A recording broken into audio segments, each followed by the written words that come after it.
t'a amené à faire 10 millions, c'est pas ce qui va t'amener à en faire 15 ou 20. T'es obligé de te réinventer. Il y a plein de marques qui s'écroulent. On a vu plein de marques se lancer, faire beaucoup d'argent. Et...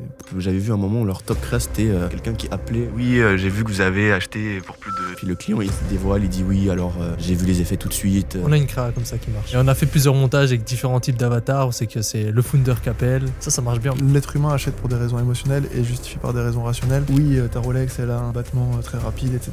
Émotionnellement, elle t'a fait sentir que ça pouvait potentiellement asseoir ta réussite, faire partie d'un groupe. Tu aurais une marque Else comme ça à recommander au niveau marketing qui pourrait inspirer à ceux qui regardent. Aux US, t'as... J'ai fait beaucoup d'erreurs. C'est que je faisais un marketing tellement agressif et derrière, même si le produit était bon, en fait, les clients, on s'attendait à un truc plus waouh. C'est une erreur que je pense que beaucoup de personnes font. On dépense plusieurs millions par mois. Et un truc pour ceux qui savent pas, c'est qu'à la fin de chaque podcast, on donne toujours de la valeur, des insights. C'est juste pour rappeler, pour ceux qui savent pas, pour donner une chance à ceux qui savent pas de découvrir aujourd'hui. Bienvenue, nouveau podcast. Pour ceux qui connaissent pas, Master, meilleur podcast e-com sur le marché francophone. Donc aujourd'hui, on est bien accompagné de Nico et d'un invité très spécial, Arthur Rivière. Salut Arthur. Salut Mathéo. Aujourd'hui, cet épisode, je pense qu'il va être illégal parce qu'on va partager vraiment beaucoup de choses et Arthur a une expérience en e-com qui est incroyable. Donc vous allez vite le découvrir. Donc, salut Arthur, si tu peux juste te présenter brièvement qui tu es. On sait qu'ici, les gens veulent de la value, donc juste brièvement qui tu es, qu'est-ce que tu fais, comme ça on a le contexte. Carrément. Arthur Rivière, ça fait 8 ans que je suis dans le domaine du e-commerce. On scale des marques dans le domaine de la santé et du bien-être aujourd'hui. Et on dépense plusieurs millions par mois dans cette industrie-là, quoi. Top. Et quel serait ton meilleur domaine d'expertise? La publicité, la créa, la publicité. C'est vraiment ce qu'on maîtrise le plus, c'est la partie acquisition. Donc pour ceux qui connaissent pas ou ceux qui ont peut-être déjà vu Arthur sur Twitter, il balance de la value, il est très balancé. Il balançait de la value, il est très avancé au niveau stratégie, au niveau paid, au niveau créative. C'est un crack aussi, ce qu'ils font dans leur agence, c'est d'un très haut niveau. Donc aujourd'hui, on va essayer de creuser, je pense au départ par là. Donc est-ce que tu pourrais nous donner tes astuces comme ça sur le tas pour réussir à craquer le code en paid? Sur le tas comme ça, je dirais que le principal, c'est d'avoir une bonne offre, parce que ça facilite tout le travail paid derrière, ça facilite toute la stratégie de testing, ça facilite l'ensemble de la rapidité du scaling que tu peux avoir. Donc d'avoir une bonne offre, donc ça veut dire bien la positionner, trouver la bonne audience à qui tu veux la vendre, avoir une douleur la plus urgente possible à identifier sur le produit que tu vas vendre. Nous, on est très orienté sur des produits qui répondent à des problèmes, donc c'est vraiment le cœur d'expertise qu'on a aujourd'hui. Sur tout ce qui est fashion, on a moins d'expertise, donc je pense que je pourrais donner des conseils principalement par rapport à cette industrie-là, quoi. Donc avoir une bonne offre, comprendre parfaitement son avatar, c'est-à-dire que quand on fait des publicités, on parle à une personne, on parle pas à 1000 personnes, et de prendre des scènes de son quotidien, de parler de ses douleurs, de parler de choses qu'il pense le soir avant de dormir. Vraiment connaître son client sur le bout des doigts mieux qu'il ne se connaît lui-même, quoi. Je pense que c'est la clé. Et du coup, après, par rapport à cette connaissance, de réussir à designer un environnement qui correspond à cette personne-là précisément, quoi. Donc une offre, un positionnement, un ciblage, des créatives, un funnel, des produits, etc., quoi. Et je sais que tu as un process de recherche, justement, d'analyse marketing très poussé. Tu pourrais nous en parler un petit peu, parce que c'est vrai que si tu réussis ça, déjà, tu as une bonne base solide pour avoir le bon message. Enfin, c'est la clé. Donc, c'est pour nous partager tes insights un peu de comment 100%. tu fais. C'est ce qui prend le plus de temps, et c'est là où la plupart des gens vont pas, parce que c'est un travail qui est très long. Mais c'est qu'il faut du coup faire des recherches sur son client cible. Déjà, il y a une notion de comprendre son marché. Je pense que c'est primordial de connaître le marché sur lequel on va, parce que c'est ce qui va définir la façon dont tu dois te présenter à ce marché-là. Et donc, comprendre ses concurrents, depuis combien de temps ils sont là, qu'est-ce qui fait qu'ils fonctionnent, quels sont les angles, les messages, les offres qui fonctionnent chez eux, pourquoi, est-ce qu'il y a des patterns dans leur marketing que je peux identifier qui pourraient me rapprocher d'un succès facile et rapide, en tout cas au départ. Comprendre le périmètre dans lequel on va agir, donc c'est quel est le périmètre technologique de cette boîte-là, est-ce qu'ils ont du coup comment est-ce qu'ils sont staffés en termes d'application, pour comprendre un peu quelles sont leurs stratégies de rétention, de conversion. Vraiment, en fait, il faut décortiquer les brands. Je dirais qu'il faut même acheter chez tous ses concurrents. Il faut vraiment acheter des produits chez eux, il faut comprendre, faire des captures d'écran de toutes les pages, est-ce qu'il y a des upsells, quand est-ce qu'ils arrivent, pourquoi, est-ce qu'il y a une cohérence entre la page A, la page B, la page C, la page D, si oui, comment est-ce que je peux répliquer ça sur ma marque. Après, il y a la concurrence directe, donc je dirais c'est les concurrents qui vendent des produits similaires aux nôtres. Il y a la concurrence indirecte, ça va être des produits similaires aux nôtres, mais typiquement aux US ou sur un marché annexe. C'est toujours intéressant d'aller voir ce qui se fait, comment ça se fait, et de prendre des idées. Et après, je pense que c'est une fois que tu as compris ton marché, que tu sais comment il fonctionne, que tu sais qui sont les leaders, pourquoi, qui sont les brains qui sont en train de, quels sont les brains qui sont en train d'évoluer, comment. Euh, du coup, normalement, avec ça, tu as suffisamment de data pour savoir comment tu dois positionner ta brain. En tout cas, ça va fortement t'aider. Et tout le long de cette veille-là aussi, ce qui est important, c'est prendre des notes, noter les idées que tu as, c'est des idées de créa, de landing page, de trucs, d'angle, de positionnement, de prix, d'upsell, de bundle, de vraiment tout noter, quoi. Vraiment comprendre parfaitement, disséquer, vraiment, c'est vraiment cette vision de Tu notes disséquer. comment tout ça? C'est vrai que justement, quand on fait de la recherche, on a énormément d'idées. Et comment Ouais. tu notes pour se structurer? Deux façons. Déjà, nous, on a des process en interne qu'on a définis. Donc, on a des templates de recherche sur la partie marché. Donc, quand on a une marque qu'on va analyser, on suit un template qu'on a défini. Donc, on va commencer par ça. On va commencer par la partie marketing. Après, on va aller sur la partie technologique. Après, on va aller sur la partie produit. Après, sur la partie avis client. On va vraiment tout disséquer progressivement, en fait.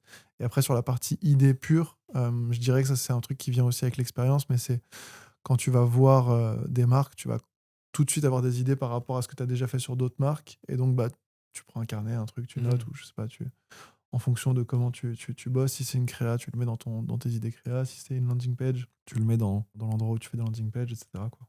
Quand tu dis technologie, c'est tout ce qui est application d'upsell Mm. ou des choses comme Ouais, ça? exactement. Ouais. Ok. Ça permet de comprendre quelle est la stratégie derrière. Des fois, tu comprends pas comment les gens font du profit. En fait, ils le font en back-end. Donc, c'est vraiment d'aller au bout du funnel pour comprendre où est l'argent, en fait, dans ce business.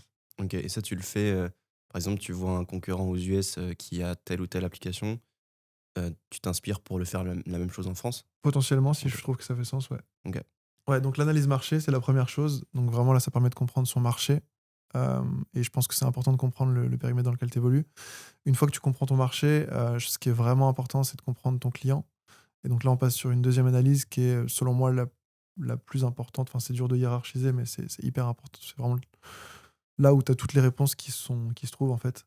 C'est d'aller prendre les process de tous les copywriters, de recherche, etc., sur Internet, et de comprendre ok, comment est-ce qu'un copywriter réfléchit, qu'est-ce qu'il va chercher, et en fait de comprendre ton client sur un niveau vraiment, ça doit être, tu le comprends parfaitement, quoi. Tu le vois dans la rue, tu sais que c'est lui, par exemple. Donc, un avatar type. Bah, alors non, justement, en gros, c'est ça l'idée, c'est de comprendre qui sont les avatars de ton produit. Donc, je sais pas, si tu vends, je sais pas, un produit pour, par exemple, pour perdre du poids, tu sais que tu vas avoir du coup les gens qui veulent perdre beaucoup de poids, les gens qui veulent perdre un peu de poids, les gens qui font l'effet yo-yo, les gens qui ont des troubles du comportement alimentaire, les gens qui sont en postpartum suite à, par exemple, un accouchement, des choses comme ça. En fait, tu as plein d'avatars différents et ils ont tous des problématiques et des croyances différentes, un quotidien différent. Et donc, la première étape, c'est vraiment de comprendre qui sont les personnes qui peuvent acheter sur ton marché. Et donc, de faire ce travail de recherche d'avatar et donc de se dire, OK, bon, bah, qui sont ces personnes-là, c'est quoi leur quotidien, c'est quoi leur objectif avec mon produit, c'est quoi la situation dans laquelle ils sont, qui veulent échapper. Et ça, comment tu fais pour être accurate? Parce que moi, j'ai eu beaucoup de copywriters qui me faisaient un travail mauvais sur cette partie-là parce qu'ils sont Ouais. avec ChatGPT, parce que en fait, ils faisaient des avatars types selon aucune data de compétiteurs ou de clients réels. Donc, ça serait quoi les erreurs à éviter et ce qu'il faut faire pour justement cibler les bons, être sûr d'avoir les bons avatars C'est une bonne question. pour le produit? Je pense que déjà, il y a beaucoup d'intuition et de bon sens là-dedans. C'est des choses que tu sens quand tu vois ton produit, tu te dis, OK, bah, comment est-ce qu'il pourrait être utilisé. Des fois, tu peux trouver des façons de scaler ton produit d'une façon, avec une utilisation que tu n'avais pas pensé pour un avatar complètement différent. Donc, je pense que c'est déjà de se poser la question, qui sont les avatars qui sont ciblés sur le marché en analysant les marques concurrentes. Comment est-ce qu'il les cible, sur quels avatars est-ce qu'il y a le plus de potentiel selon mes recherches. Tu peux aussi analyser tout ce qui est volume de requêtes sur Google avec SEMrush, etc. Donc, tu vas vraiment avoir une notion quantitative de quelles sont les questions que les gens se posent le plus par rapport à mon produit. Donc, en fait, c'est vraiment, il n'y a pas une réponse précise, c'est vraiment le tout de tes recherches qui est censé te donner ce truc-là. Parce que du coup, tu vas chercher des données quanti, des données quantitatives, des données qualitatives. Et après, l'idée, c'est de merge un peu le tout avec ton expérience, avec ton expertise, et d'en faire quelque chose qui fonctionne, quoi. Ouais, c'est vrai que c'est assez technique. Bon, j'ai pas d'expérience dans la perte de poids, donc je sais pas si mes propos vont être vraiment accurate, mais admettons qu'on a boisson poudre qu'on doit boire en Mm. shaker pour Ouais. perdre du poids, Ouais. et ben on va pas peut-être pouvoir cibler les mamans parce qu'elles n'ont pas l'habitude, c'est pas sexy pour elles de boire. Du coup, un coopérateur qui pourrait se dire ok, perte de poids, ça cartonne pour les mamans, Ouais. mais vu que le produit matche Exactement. pas, Ouais, exactement. donc Faut ça, comprendre ouais, ton c'est produit un bon aussi. coopérateur qui Ouais. peut le faire. Ouais, un bon copywriter et puis du bon sens, hein. Je pense que c'est Ouais. aussi beaucoup ça, hein. On en revient vraiment à des basiques, c'est comprendre le client, pourquoi il achète ça, à quoi ça répond dans son quotidien, et bon, bah, comment je peux le mettre en face de lui d'une façon qui lui donne envie de l'acheter par rapport à ce que je sais de lui et par rapport à ce que je sais de mon produit et de mon offre. Je pense que c'est juste le résumé de tout ça, quoi, un peu. Et ensuite, une fois que tu as fait ton analyse, une fois que tu as Ouais. identifié ton avatar, des angles, des messages clés pour Mm. créer une émotion chez l'avatar, qu'est-ce que tu vas faire? Ensuite, il faut prioriser. Je pense qu'il faut vraiment réussir à prioriser les tests parce que tu peux pas tout tester à la fois.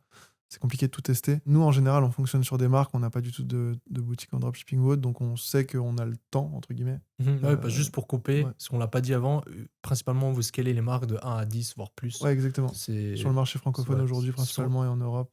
Et là, justement, cette année, on veut aller aux États-Unis. ok. C'est juste pour mettre Ouais. un peu de contexte. Complètement. Et donc, une fois que tu as ces recherches, en fait, déjà, ces recherches vont te donner les prochaines étapes. Souvent, c'est le cas, c'est que tu passes. Enfin, c'est pas un truc qui se fait en 3 heures, quoi. C'est vraiment les recherches, ça prend. Nous, sur certains clients, des fois, ça peut prendre une semaine, et c'est un truc, une fois que tu l'as fait, c'est pas fini. C'est un truc que tu fais en continu, que tu continues toujours de faire. Tu continues de regarder ce que font les concurrents, tu continues de mapper ton marché, tu continues de comprendre l'évolution, vers quoi les gens tendent, quelles sont les solutions aussi. Tu vois, tu parles de la perte de poids, mais c'est un bon exemple parce que après, tu as aussi quelles sont les autres solutions qui sont proposées sur ce marché. Tu vas avoir les coachs sportifs, les salles de sport, les applications. Tu vois, tous les autres, qui sont les personnes qui cherchent à capter l'attention de ma cible. Les régimes, les trucs, les comme j'aime à la télé, les trucs comme ça. Tu vois, qui sont les personnes qui cherchent à capter l'attention de ma cible et comment ils s'y prennent. Et donc, une fois que tu as ça, après, tu sais les messages auxquels ils sont sensibles, auxquels ils sont insensibles parce qu'ils les ont trop vus. Et donc, tu as toute cette compréhension après de la sophistication de ton marché. Et donc, à quel point est-ce que le marché est sophistiqué? Typiquement, la perte de poids au début du marché, tu devais peut-être juste dire perdez du poids et les gens croyaient. Aujourd'hui, le marché est tellement avancé qu'il faut trouver un mécanisme unique. Tu as un niveau de sophistication qui est l'un des plus élevés. Ça vient du livre d'Eugene Schwartz, Cashvertising. Ah, Breakthrough Advertising. Breakthrough Advertising, ok. pardon, c'est celui-là. Et l'autre que j'ai donné, Cashvertising, est aussi un très très bon bouquin là-dessus qui permet de comprendre tous les désirs humains profonds et comment est-ce qu'on peut les utiliser en tant que marketeur pour faire agir la personne dans un sens. C'est 2 bouquins qui vraiment recensent pour moi l'essence même de ce que je suis en train de décrire. C'est la partie recherche, comprendre, apprendre qui est son client, comment est-ce que je peux lui vendre ce que j'ai à lui vendre, etc. Et après, c'est de s'inspirer de comprendre la sophistication de son marché. Donc, typiquement, la perte de poids, tu peux plus dire perdre des 8 kilos. Maintenant, c'est pour les papas de plus de 50 ans qui cherchent à perdre les 5 kilos en trop qu'ils ont sur le ventre parce qu'ils aiment bien prendre une bière le week-end avec les copains. Bon, bah là, il va se dire, c'est exactement pour moi, tu vois. Mais si tu lui disais perdre 5 kilos, il va être insensible, en fait, parce qu'il l'a vu déjà 15 fois, ce message, et il est plus du tout sensible, quoi. Parce qu'on on a un stage de sophistication du marché qui est ultra avancé. Exactement. C'est que le niveau de copywriting est très élevé, mais aussi que la masse, le marché est énorme. Donc là, c'est que les meilleurs qui peuvent réussir. Ouais, exactement. Donc il faut vraiment pousser à avoir le meilleur message. Et ça se joue, ouais, exactement. Et ça se joue aussi sur le produit, tu vois. C'est que ton produit, tu dois réussir à en sortir un mécanisme unique. Typiquement, dans la santé, ça va être un ingrédient, une méthode de consommation. Tu dois trouver ce truc-là qui fait qu'ils vont se dire, ah ouais, peut-être que ce produit-là, il va vraiment fonctionner, tu vois. Et peut-être que lui, c'est le bon. Et je pense que lui, c'est le bon, et j'y pense tellement que, vas-y, je l'achète, quoi. Et je pense que c'est vraiment ça aussi qu'il faut comprendre. C'est, il y a des marchés, typiquement, comme la perte de poids, c'est un bon exemple, qui ont été aspergés et qui continuent de l'être de messages avec des promesses plus folles les unes que les autres. Et donc, en fait, il faut juste comprendre ça et réussir à danser avec ça, quoi. Et pour les personnes qui nous regardent, comment est-ce que tu pourrais... comment toi, tu détermines la sophistication du marché? Tu as 2-3... Ouais, c'est vraiment dans la phase de recherche, en fait, tu vas voir à quel point les promesses qui fonctionnent le mieux sont spécifiques ou pas. C'est-à-dire qu'au plus tu as du détail dans les offres et dans les messages, au plus potentiellement, ça veut dire qu'il y a une sophistication importante. Okay. Donc, par exemple, si tu vois que les messages sont très simples par rapport à l'objectif que tu souhaites amener, tu peux te dire, bon, c'est pas très sophistiqué, c'est nouveau. Mais du coup, ça vient aussi avec des enjeux différents, quoi. Ça vient avec des enjeux d'éducation, etc. parfois. Là où sur un marché beaucoup plus sophistiqué, les gens ont un problème, il est évident, il est reconnu. Il y a déjà des solutions qui existent. Tu peux même utiliser ces solutions qu'ils ont déjà testées Ouais. à ton avantage en disant c'est normal si ça n'a pas marché, c'est parce que vous aviez pas ça ou parce que vous faisiez pas ça comme ça. Et ça étant le truc qui amène à ton offre derrière, quoi. Donc tu décortiques aussi les ads, Ouais, quels exactement. angles ils utilisent. Exactement. Et Et puis il y a justement, beaucoup de feeling aussi là-dessus. ouais, Il y a ok. beaucoup de feeling. Par exemple, tu as l'état de sophistication qui est à son niveau maximum aux US. Tu fais la même stratégie pour la France pour déterminer si c'est déjà sur le marché. Enfin, Ouais, tu regardes les exactement. concurrents qui sont présents en ce moment. Ouais, Ok. 100%. Mais tu as déjà trouvé des produits qui n'avaient pas encore été faits en France. Par exemple, c'est une nouvelle trend aux US. Ça Ouais, arrive juste maintenant en France. ouais, Les concurrents, ils n'ont pas forcément les bons angles marketing pour vraiment le ouais. marketer. Ça, tu... En fait, là, du coup, tu arrives avec un avantage de mécanisme unique. Ouais. Vu que tu as le nouveau produit. Donc, Ouais. le nouveau produit contribue en fait à passer dans le marché sophistiqué. C'est le produit winner par excellence. Parce que tu mets des simples images, des simples choses, juste le produit va vendre. Juste une promesse simple va vendre. Complètement. Ouais. Des fois, tu as des produits qui se vendent tout seuls. Tu peux être nul en marketing, le produit se suffit à lui-même. En tout cas, au début. Mais c'est un peu le mythe des produits winners. C'est ce que Mm. les dropshippers arrivent à faire, mais après, quand ils s'essoufflent, quand il faut mettre de la dose au niveau marketing, mettre un process créa, ben, ça marche plus. C'est juste ça. un problème de marketing. Et ça, personne ne le dit. Mais c'est ça, le dropshipping. C'est pas des produits winners éphémères. Mm. Simplement, après, c'est du marketing. Complètement. C'est comment tu designes ton offre, comment tu gères ta rétention, sachant que la rétention, c'est là où tu peux faire beaucoup de profit aussi. Comment tu designes ta conversion, comment tu designes tes upsells, où est-ce que tu vas chercher le profit en fait. Parce que faire du chiffre d'affaires, c'est bien, mais en e-commerce, il y a beaucoup de gens qui font beaucoup de chiffre d'affaires, mais c'est surtout le profit qu'il faut faire qui est important. Et ça se joue aussi sur la maîtrise de toute ton équation de performance en e-commerce. Donc, visiteur, fois taux de conversion, fois panier moyen, fois taux de rachat, moins tes coûts variables, égale ton profit, à peu près. Ouais, c'est exactement ça. Et en fait, ce qui est intéressant dans cette équation-là, c'est que quand tu augmentes un des critères de l'équation, ça augmente le résultat de toute l'équation. Et si tu augmentes plusieurs des critères de l'équation en même temps, mettons, tu augmentes de 10% ton nombre de visites, de 10% ton taux de conversion, de 10% ton panier moyen et de 10% ton taux de rachat, ça fera pas 10% de profit en plus. Vu qu'ils se multiplient les uns aux autres, ça fait un truc exponentiel derrière, quoi. Et donc, en fait, le truc après, c'est de micro-améliorer tous ces indicateurs-là progressivement et de mettre l'attention, ok, où est-ce que je peux avoir le plus d'impact selon mon expertise, mon expérience, le marché que j'ai en face de moi sur cette équation de performance. Et du coup, est-ce que ta rétention elle est pourrie? Ok, est-ce que tu peux mettre un focus dessus? Est-ce que ton panier moyen, tu penses pouvoir l'augmenter? Et si oui, comment? Ton revenu par visiteur étant la contraction de ton taux de conversion et de ton panier moyen, comment est-ce que tu peux faire en sorte d'avoir le ratio de nouveaux clients au plus haut prix, enfin, qui dépensent le plus possible sur ta boutique? Et après, les visiteurs, c'est toute la partie marketing, paid ads, etc. Donc, avoir les clics le moins cher possible, le plus qualifié possible, le plus proche d'une décision d'achat possible. Ultra intéressant. Ce que je te propose, c'est qu'on justement on décortique On ces peut. multiplicateurs et Grave. qu'on brainstorm ensemble sur, selon vous, selon toi, ton expérience qui a aussi accompagné pas mal de marques et tu identifies des patterns. C'est quoi les choses simples, les quick wins à mettre en place?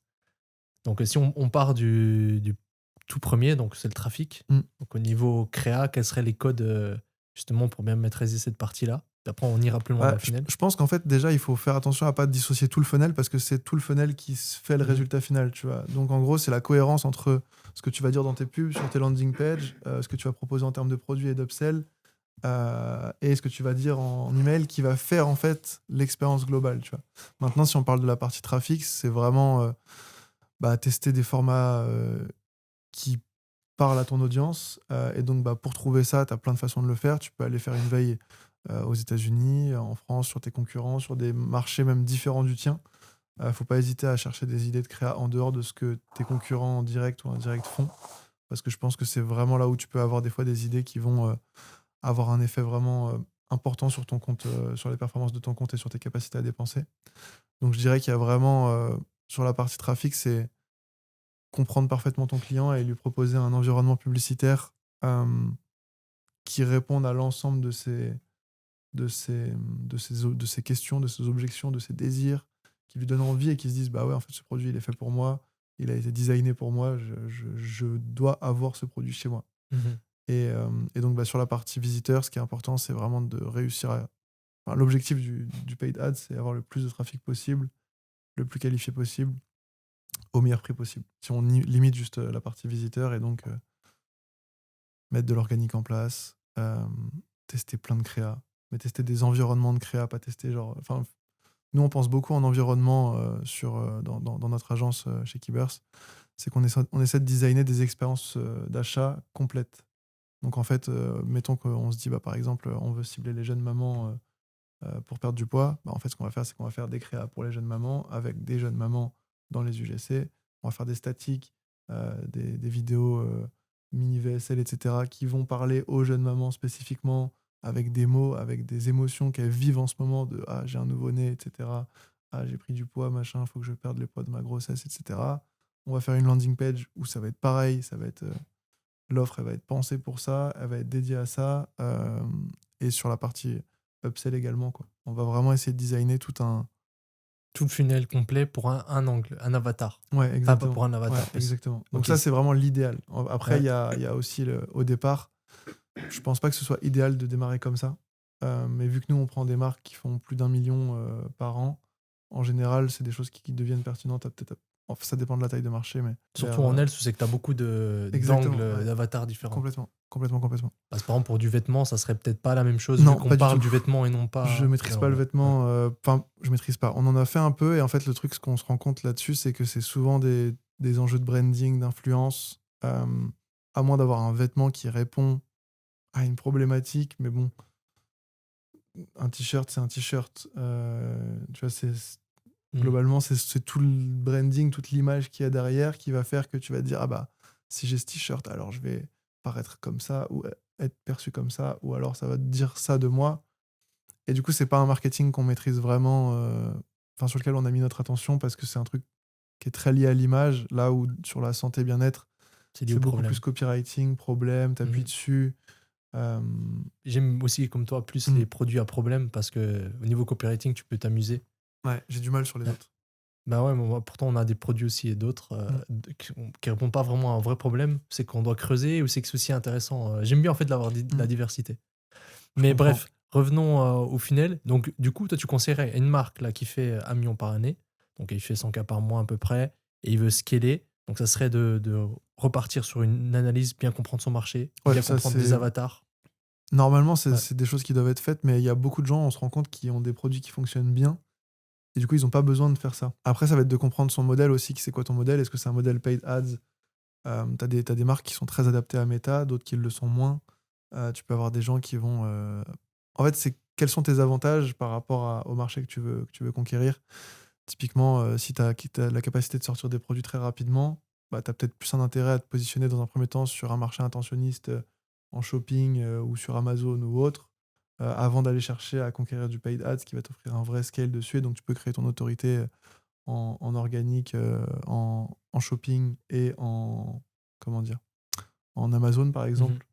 Et donc, commencer par ça. Et en fait, vu que ta force, c'est de créer, je sais pas, par exemple, un produit tous les mois, en fait, tu te concentres là-dessus et du coup, tu cherches à avoir des produits qui vont répondre à une demande existante et tu vas chercher à avoir une offre par rapport à ces canaux-là qui va permettre de te différencier, quoi. Donc, en fonction des canaux que tu vas chercher à cibler, nous, on est toujours sur des produits qui sont sur Meta principalement. C'est là où on dépense le plus de notre budget.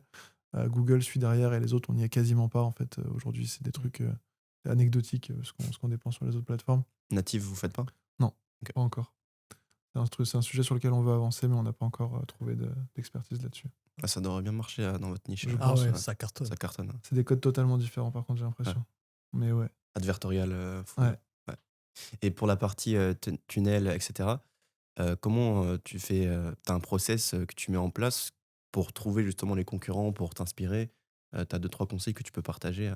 Et puis aussi, à quel moment tu te dis, OK, on a assez de concurrents, maintenant on regroupe tout et on met en place? C'est jamais vraiment un travail qui est fini, en fait. Faut vraiment le considérer comme un travail qui est jamais fini. Tu auras toujours des nouvelles marques qui vont arriver, certaines que tu n'avais pas vues au départ, certaines qu'on va t'envoyer, certaines que tu vas voir apparaître en pub. Donc, c'est un travail qui n'a pas de fin.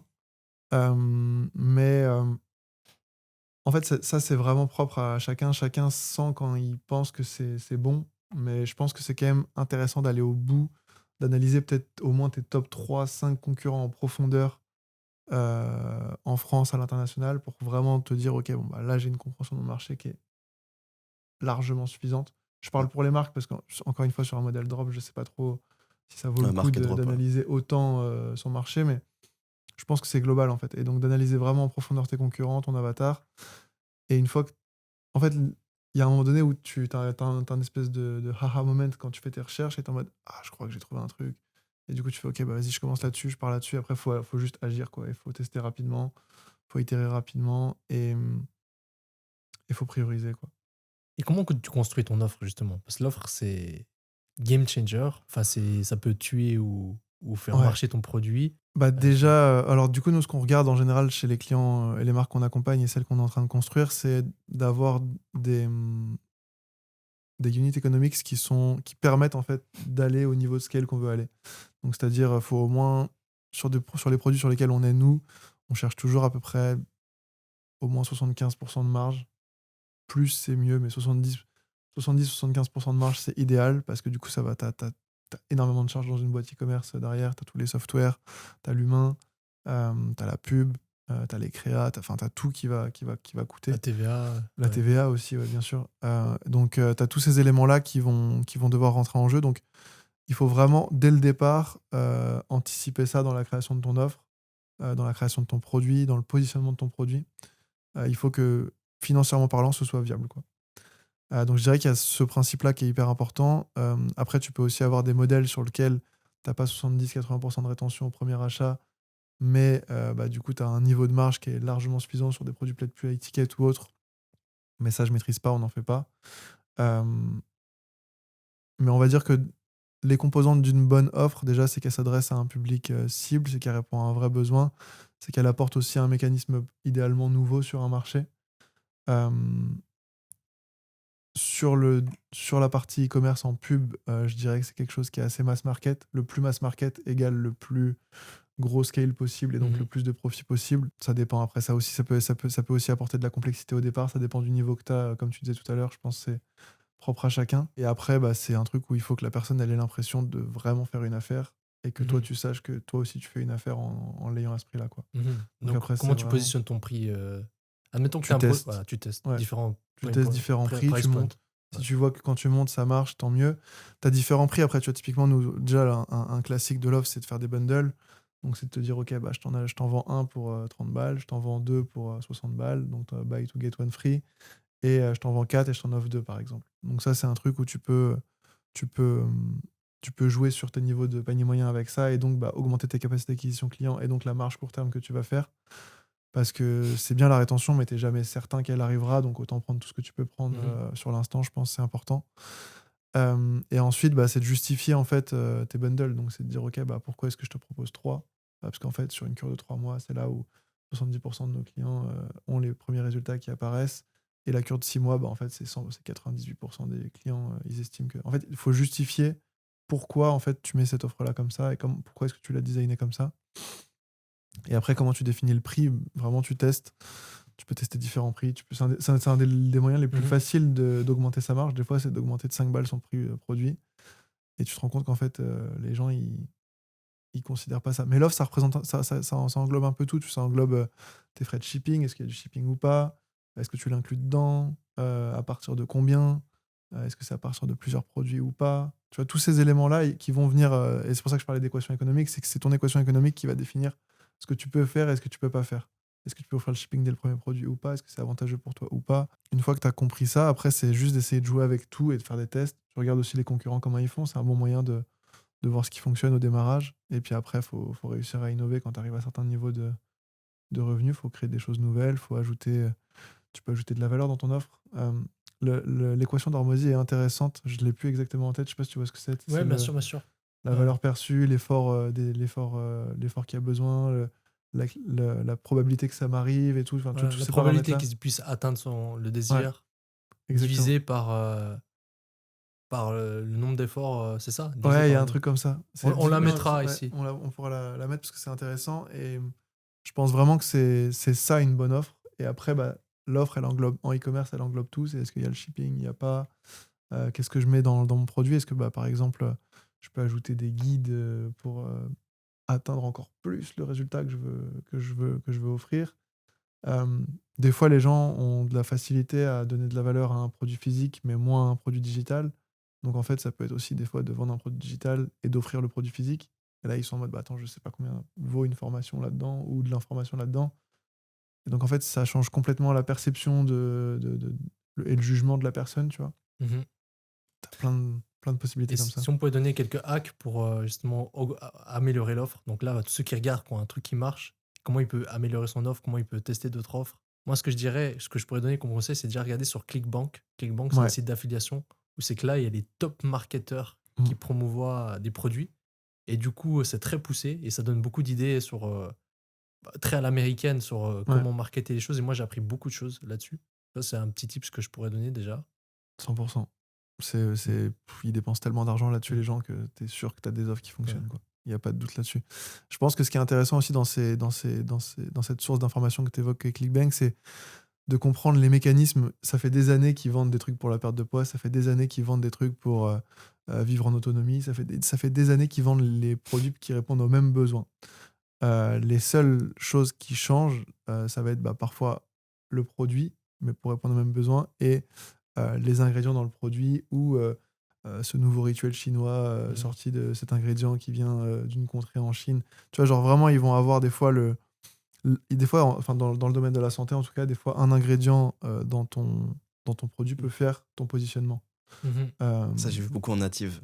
Ouais. Exactement la phrase que tu as dit. C'est exactement ça. C'est un unique mécanisme en fait Mm. qui permet d'atteindre le désir. Et si le Avec un marché est faux, très aware, médecin, un faux médecin chinois ouais. sur l'advertorial. Mais ce rituel de Chine, il marche pour tous les produits. Hein. Ouais, pour, je pense. Pour comment ça s'appelle, l'anti-snoring là. Celui qu'on met. Anti-enflement. Voilà. Ouais. Bah, le produit était déjà bien connu, puis on a des qu'on fait des advertorials, ce vieux rituel de Chine qui a été trouvé dans les mers de Chine, je sais pas quoi. Ouais, ça va très loin dans tous les produits. Quand on a un bon comparateur. Donc ouais, ClickBank, excuse-moi, je t'ai un peu coupé. Non, du coup, c'est exactement ce qu'on vient de dire. C'est ça, en fait, c'est de comprendre comment est-ce qu'ils font pour vendre continuellement des produits aux mêmes audiences, parce que c'est les mêmes audiences globalement qui achètent ça. C'est des audiences qui se renouvellent, bien sûr, c'est des bassins d'audience qui se renouvellent, mais...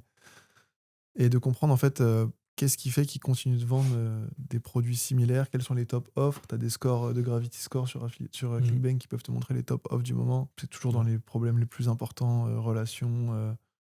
sexualité, santé, perte de poids, tout ces Pain trucs-là. aussi. Ouais, les douleurs. Ouais. Donc je dirais que c'est ça. Et puis c'est de comprendre ses clients, encore une fois, c'est de se mettre à leur place. Si tu as la possibilité de se dire, OK, qu'est-ce qu'ils achèteraient, qu'est-ce qui serait un bon deal pour eux, quoi. Nous, un truc qu'on faisait dans la niche de la santé qui marchait bien, c'est qu'en fait, on avait un produit, c'est qu'il y avait des choses obvious dans le produit. Admettons qu'on va donner des gummies pour perdre de poids. Ces gummies sont naturellement sans sucre, on va dire. On va pouvoir dire peut-être absorption sans sucre, avec une fonction sans sucre offert.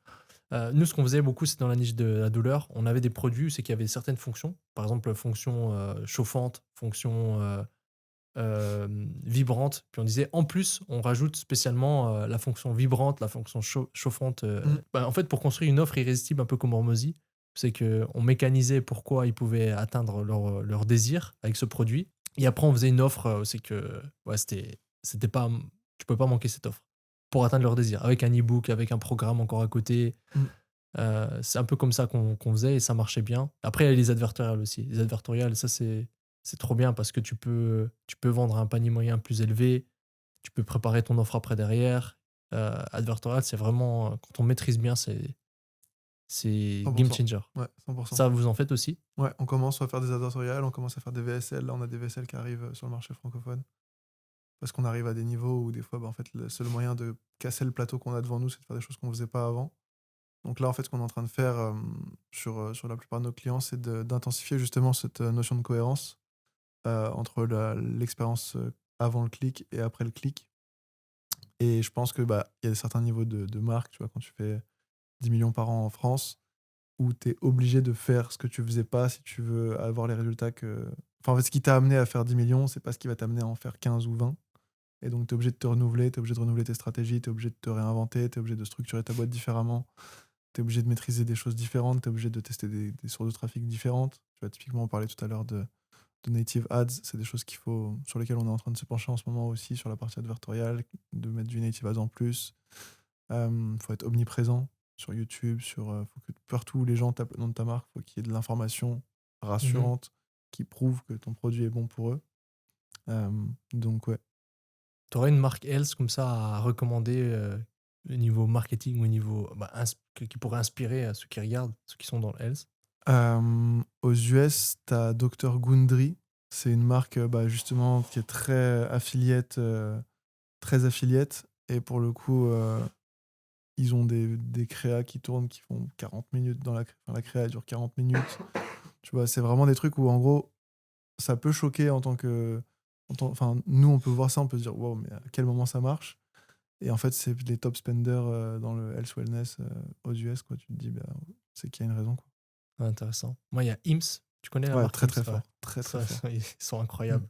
On peut regarder, c'est HIMS. Ouais. Tout ce qu'ils font, ils développent des gammes. En fait, dans toutes les gammes qu'ils font, ils sont trop forts. Je crois Et que j'avais même- reçu un de leurs spends, ça spend en illimité. Mais ils ont une gamme énorme, hein. Ah ouais. Ils visent tout chez l'homme, hein. Mais je sais pas combien ils Et ils ont une font. marque pour femmes aussi, Earth. Ouais. Ouais. Ouais. Mais ils sont trop forts. Et même en blog, je crois qu'ils font venir 1 million de visiteurs sur Ouais. leur blog. Ouais. Parce qu'ils font des blogs advertorial, Mm. révisés par un Questionnaire. médecin. Et après, derrière, ça redirige sur les produits, questionnaires. Ouais, ils sont vraiment très avancés. Ouais, c'est là où tu vois ce qui t'amène à faire quelques millions ne t'amènera pas à faire des dizaines. Tu vois, ils sont obligés de se réinventer, de faire Mhm. stratégie SEO, stratégie Enfin, faut mapper ton client et se dire, OK, quel que soit le point de contact qu'il va avoir avec moi, ce sera le bon. 100%. Enfin, ça doit être le Ouais. bon. J'ai pas 1000 chances, sinon après il va retourner sur Insta, il va retourner sur... faut que ce soit le bon. Pour quelqu'un qui aimerait se lancer ou commencer aussi à faire une marque dans ta niche, Mm. c'est quoi les conseils que tu peux lui donner déjà pour être sûr que ça soit un bon produit avec qui a du coup le mass market, comme tu as dit, et pour pas que les personnes se trompent à prendre un mauvais produit. Déjà, il y a ce que je disais tout à l'heure avec les unit economics, donc il faut avoir une marge confortable dès le départ, il faut réussir à comprendre le niveau de maturité du marché, donc je dirais faut déjà faire un peu une analyse, il faut se pencher sur le marché des compléments alimentaires, comprendre quelles sont les tendances émergentes aux États-Unis si tu veux lancer en France, quelles sont les tendances, même si tu veux lancer aux US, en fait, Ouais. tu dois comprendre ce marché-là. Euh, Et la production, c'est made in France? ouais, quasiment tous nos Ouais. clients, c'est Made in France, et on lance des marques aussi qui sont Made in France. Ok. Donc je dirais qu'il y a ça, vraiment faire des recherches, et après, ça dépend en fait de tes forces, encore une fois, on en revient un peu à ça, mais si tu as une force par exemple dans le SEO ou dans des choses comme ça, peut-être voir pour faire une brand qui est adaptée à ça. Si tu as des forces dans le paid ads, faire un produit qui est adapté à ça. Et après, au plus la douleur elle est forte, donc typiquement perdre du poids, enfin les plus grosses pains, c'est make money, gagner de l'argent, les relations amoureuses, etc. Et tout ce qui est santé. Globalement, c'est des douleurs qui sont fortes. Donc Ouais. après, tu peux facilement... déjà, tu peux identifier, mapper le marché. OK, c'est quoi les douleurs qui répondent le plus? Allez, tu vas sur ClickBank, tu vois, toutes les douleurs, c'est toujours les mêmes. C'est les douleurs de dos, les douleurs d'estomac, la santé intestinale. C'est plein de marques différentes, mais qui vendent des produits qui répondent à des besoins similaires, quoi. Mhm. Donc j'irai vraiment là-dessus. Et après, c'est passer du temps à faire des recherches et tester, en fait. Des fois, il y a des laboratoires qui te laissent faire des lancements pour 200, 300 minimum de quantité. Donc, tu testes en marque blanche, tu vois si c'est suffisant. Si le marché est très mature, la marque blanche peut parfois ne pas suffire. Donc, tu vas devoir ajouter une innovation de fonctionnalité. Donc, dans les compléments alimentaires, ça peut être un ingrédient en plus. C'est cet ingrédient sacré en Afrique que personne ne connaît il y a 500 ans. Tu peux trouver cette histoire dans... Tu peux créer une histoire en fait avec ton produit. Mais je dirais que ça dépend en fait de comment tu veux positionner ta marque et ce que tu veux en faire derrière. Si c'est une marque... toutes les marques sont différentes en fait. Il n'y a pas vraiment de bonne ou de mauvaise... Il y a en fait un produit, quelqu'un peut ne pas réussir à le vendre et quelqu'un d'autre va réussir à le vendre. Donc en fait, c'est très difficile de parler purement de produit. C'est plus quel est le marché sur lequel tu veux te positionner. Est-ce que tu as un avantage sur ce marché-là? Peut-être dans ton réseau, je sais pas, tu as des influenceurs fitness. Bon, est-ce que tu n'as pas moyen de faire un produit avec eux? Est-ce que tu peux les mettre en partenariat dessus? Des choses comme ça. Est-ce que sur tes produits que tu sélectionnes, à chaque fois, c'est un critère que ça soit un produit récurrent, que la personne peut racheter dans ta niche ou pas Hmm. vraiment? Enfin, pas Ouais, obligatoirement. il faut que ça puisse l'être. Ouais. Idéalement, il Ok. faut que ça puisse l'être parce que les coûts d'acquisition augmentent, tout simplement. Les coûts d'acquisition Ouais. augmentent. Donc, en fait, si tu veux scale à beaucoup, tu es obligé d'avoir cette loupe de Ouais. repeat qui va venir permettre de financer tes nouvelles phases d'acquisition, qui vont financer tes nouvelles loupes de repeat. Enfin, parce que toutes les marques qu'on a mentionnées, c'est des produits C'est que ça, ouais. Ouais. Ça, c'est. Je lancerai aucune marque aujourd'hui qui est pas en repeat. Ok. En tout cas, Dans ta niche. dans les niches sur lesquelles... Ouais, même globalement. Ouais. Ça m'intéresse pas les trucs où il n'y a pas Ok. de repeat. Parce que je suis convaincu que le profit est dans le repeat. 100%. Ouais. Et les plus grosses marques, elles ont du repeat. Bah Même ouais, si c'est ça n'a ça. pas du repeat comme Apple, elles ont du repeat. C'est parce clair. Ouais. Les plus grosses marques, Ouais. ils dépensent à même pas 1 de ROS Ouais. en ads et ils sont très, Ouais. très, très, très rentables. Parce que ça donne un avantage déloyal par rapport à tous ceux qui font Mm. pas du repeat. Exactement. Ouais. Si ton concurrent il est focus sur. En fait, c'est très simple. C'est si celui qui peut payer son client le plus cher gagne Mhm. quoi qu'il arrive. Parce que si, mettons, moi je peux payer mon client 50 balles, toi t'es limité à 25 parce que tu veux faire du profit day one. Ah, tout simplement, moi, si je peux mettre 50, tu vas pas tenir longtemps. Tu vas dire, putain, j'ai de moins en moins de clients, c'est de plus en plus dur. Ça va. En fait, je vais tellement intensifier ton niveau de complexité pour maintenir à 25 parce que moi je peux aller à 50 que tu vas souffrir. Mhm. À moins que tu aies des avantages, des choses comme ça qui peuvent faire que du coup, bah, tu arrives quand même à sortir ton épingle du jeu où tu as un avantage qui solidifie ta marque. Je sais pas, tu es backé avec un influenceur ou des choses comme ça où tu as vraiment une stratégie organique qui fait aussi énormément qui va vraiment pérenniser ta marque, tu vois. Mais en paid ads pur, si on est sur le même marché et que je peux payer plus cher mon client que toi, bah, ça va être très difficile pour toi. Mhm. Parce que les 50 euros, c'est à la fois dans les volumes de créa que je vais pouvoir tester, dans les nombres d'échecs que je vais tolérer, dans tout, quoi. Mhm. Puis un truc que les dropshippers débutants ne voient pas, et quand tu lances une marque, tu vois pas, et tu sais pas, c'est qu'au départ, tu lances, tout est rose, tu as des bons ROS, etc. Mm. Mais au fur et à mesure que tu avances, même si tu maintiens, tu fais des AB tests, tu améliores ton taux de conversion, le coût par achat va augmenter 100%. à tous les coups. Et du coup, Mm. si t'as pas de solide back-end, au bout d'un moment, ta marque, ben, C'est elle est sur le inévitable. déclin. Ouais, c'est inévitable. Et c'est pour ça qu'il faut élargir sa gamme, approfondir sa gamme. Il faut comprendre son client, comprendre ses besoins complémentaires, pousser ses offres-là en email, ne pas se reposer sur un produit qui fonctionne. C'est vraiment le truc. Quand t'as un truc qui marche, faut pas se reposer dessus, faut l'améliorer, faut perfectionner, faut élargir la gamme, faut diminuer ton risque en fait d'écroulement de la marque, parce qu'il y a plein de marques qui s'écroulent. Mhm. On a vu plein de marques se lancer, faire beaucoup d'argent et Ils travaillent pas sur les créas, ils font pas un nouveau travail, ils recherchent pas constamment les nouveaux concurrents, Mm. les nouvelles types de créas qui fonctionnent. Et c'est super important. Quand un client achète pour qu'il réachète, il faut qu'il soit satisfait du produit. ouais, 100%. Tu as des conseils pour justement être sûr de trouver un fournisseur de qualité pour pouvoir scaler, Fournisseur, je sais pas. en tout cas dans ta niche. Je saurais pas trop donner. Enfin, j'ai pas vraiment de technique pour trouver des bons produits qui font de la Ok. rétention. En fait, c'est très lié à comment tu vends ton produit. C'est-à-dire Ouais. que si je te dis cette application sur ton téléphone va te faire perdre 15 kilos en 2 semaines et que t'as pas perdu 15 kilos en 2 semaines, ça va être dur d'avoir de la rétention derrière. Maintenant, si l'application te montre, commence à te montrer des résultats, etc., tu peux te dire bon, peut-être que c'est pas en 2 semaines, mais ça va durer un peu plus. Et donc en fait, ça dépend de. C'est toujours ce truc de à quel point tu promets et à quel point est-ce que tu es en capacité de délivrer derrière. Donc je dirais que déjà la première expérience d'achat est très importante. Tu dois, selon moi, optimiser tous les premiers points de contact avec ton client au maximum. Je dirais que sur un lancement de marque, ça peut même être plus que pertinent d'appeler ses clients, de comprendre pourquoi ils ont acheté, qu'est-ce qu'ils attendent du produit, pour comprendre est-ce qu'il y a des axes d'amélioration, des choses comme ça. Et après, la qualité, en fait, elle est toujours proportionnelle entre ce que ton client attend. S'il a plus que ce qu'il attend, tu l'as en rétention sûre, quoi. C'est vrai que ça, c'est quelque chose d'assez difficile et c'est où c'est que moi, j'ai fait beaucoup d'erreurs. C'est que je faisais un marketing tellement agressif que derrière, même si le produit était bon, ben, il délivrait pas. En fait, les clients, on s'attendait à un truc encore plus waouh. Ça, c'était ma grosse erreur des années passées, c'est que je mettais trop la dose en marketing, bon ROS, extra bon ROS, mais après, derrière, Mm. ben, le client avait pas plus que qu'on promet. C'est une erreur que je pense que beaucoup de personnes font. Puis Bah, surtout en, Ouais. en dropshipping, Ouais. c'est le fait de juste la première vente, hein. Ouais. Mm. Mettre le paquet marketing et après ça suit pas, donc c'est super important.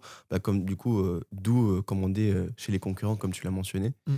et voir comment on reçoit le paquet, Exactement. le funnel, Vraiment. les upsells, comment même s'ils réécrivent des SMS après 100%. tel jour ou tel Ouais. jour. Donc ça c'est super puissant. C'est, je pense, la meilleure formation e-commerce que de prendre les top marques et d'acheter chez eux. Et de se poser, de se dire. Et même, il y a aussi des fois de reverse ses expériences d'achat personnelles. On achète des trucs, on achète des trucs inconsciemment, on est là, hop, j'achète un truc. Et après, de se dire, ok, c'était quoi les étapes, par quoi je suis passé, de comprendre en fait, c'était quoi le premier point de contact que j'ai eu avec ce produit, qu'est-ce qui m'a déclenché l'envie de l'avoir, pourquoi est-ce que j'ai.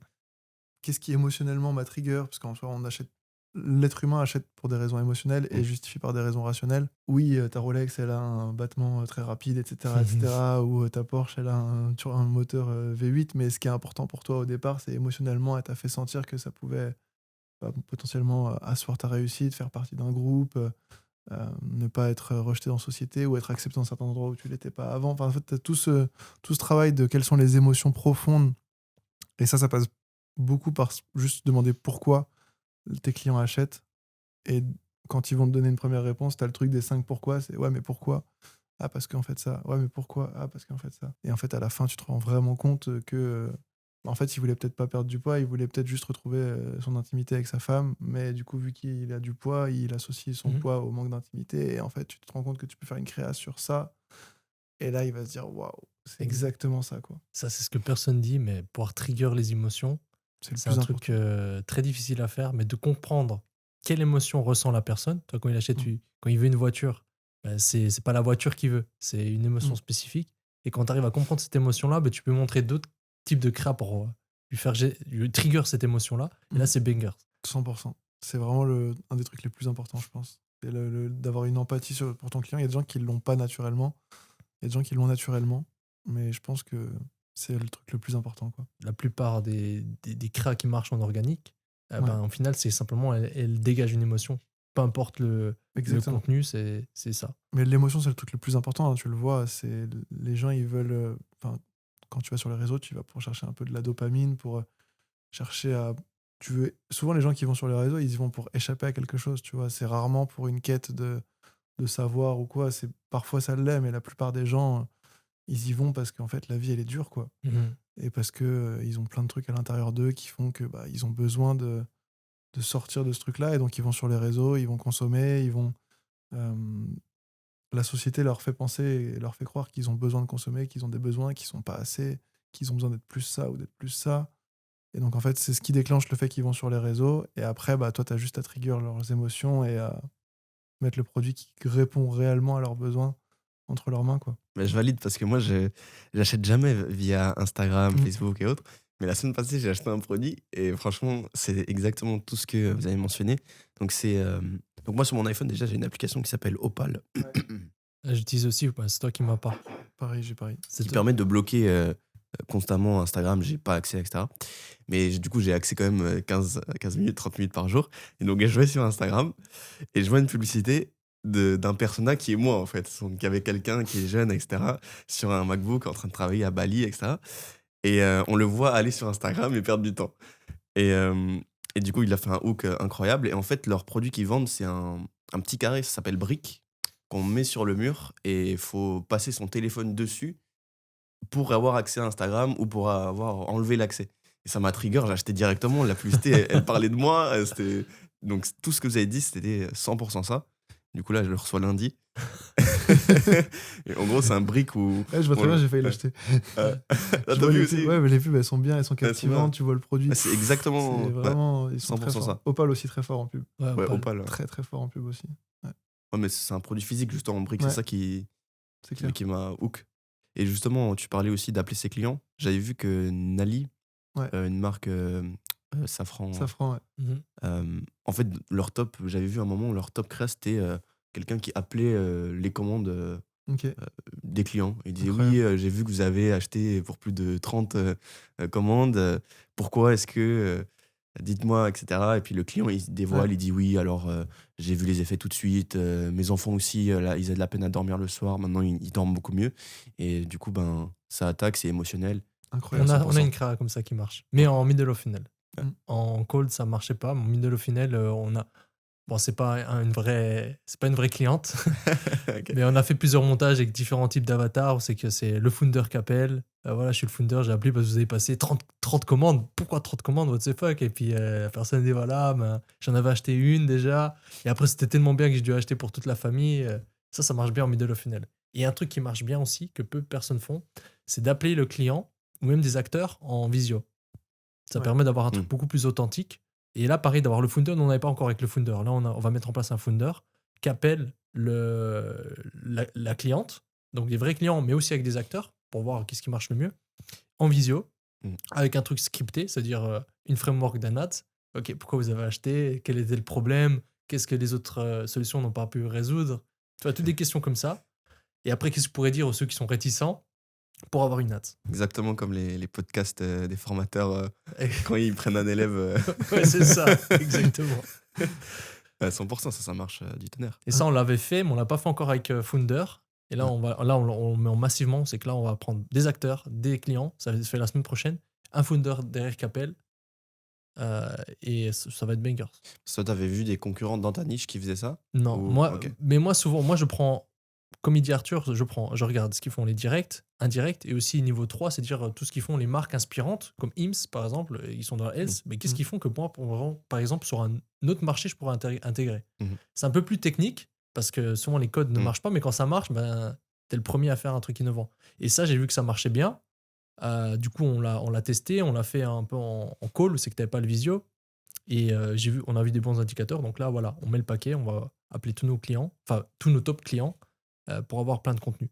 Fort. Et quand tu vas faire ces nouveaux types d'ads, tu vas tester plusieurs landing pages ou juste une? Non, la meilleure landing page. Ok, la On meilleure. isole toujours les tests sur. Ok.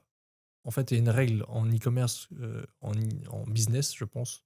C'est quand tu veux faire un test sur quelque chose, ben, tu isoles le test. C'est-à-dire tu testes une variable à la fois. Sinon, tu sais pas si c'est la landing page qui marche pas, si c'est la créa, en fait. Et en CRO, c'est pareil. Mais tu as différents types d'ads qui fonctionnent mieux, par exemple, avec des advertorials. C'est ça que je voulais dire.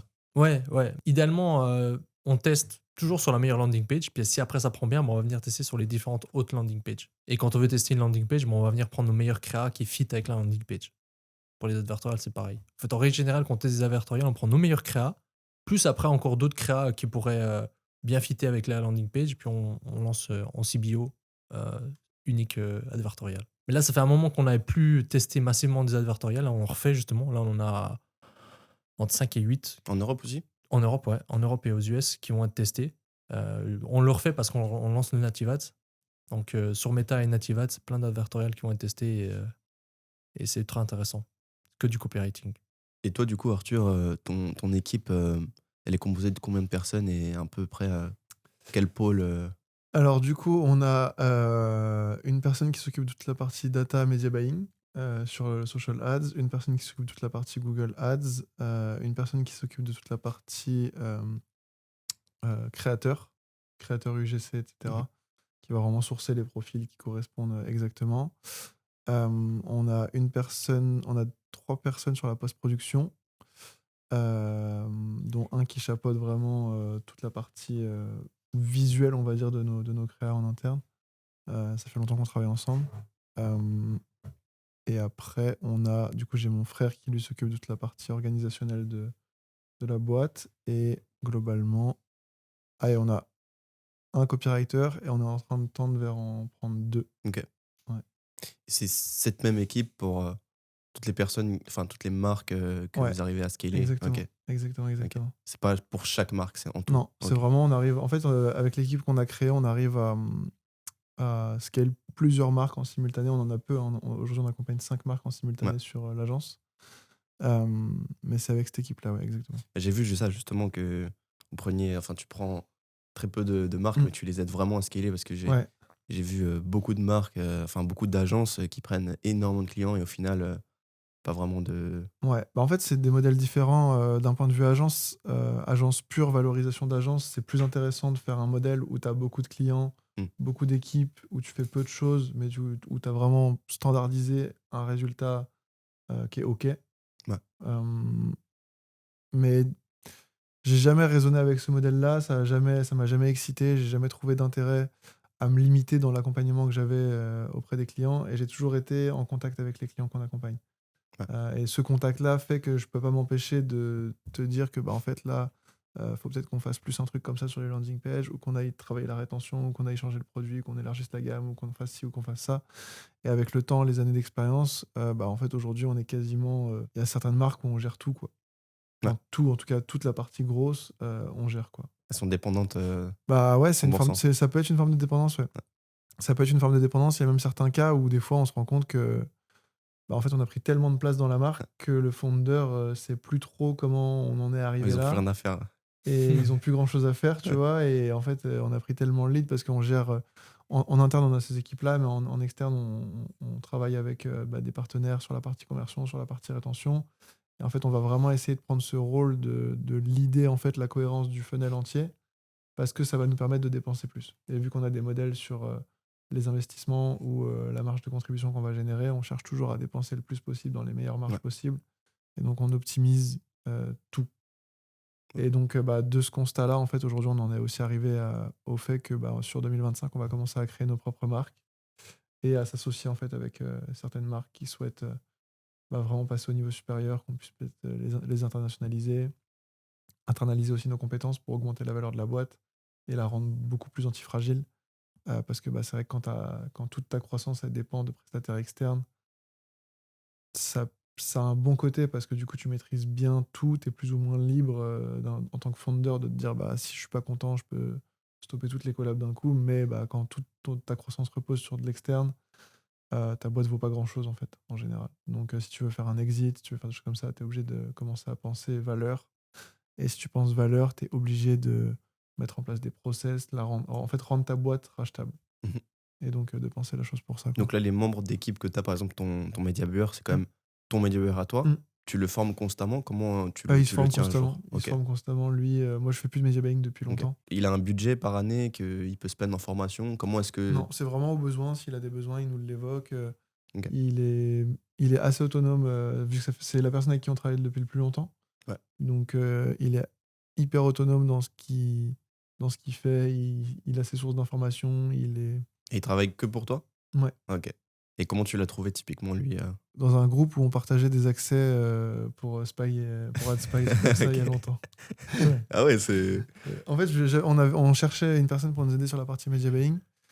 Et du coup, j'ai diffusé l'offre partout, quoi. Et même dans des groupes, justement, où on partageait des accès à des tools avec des potes.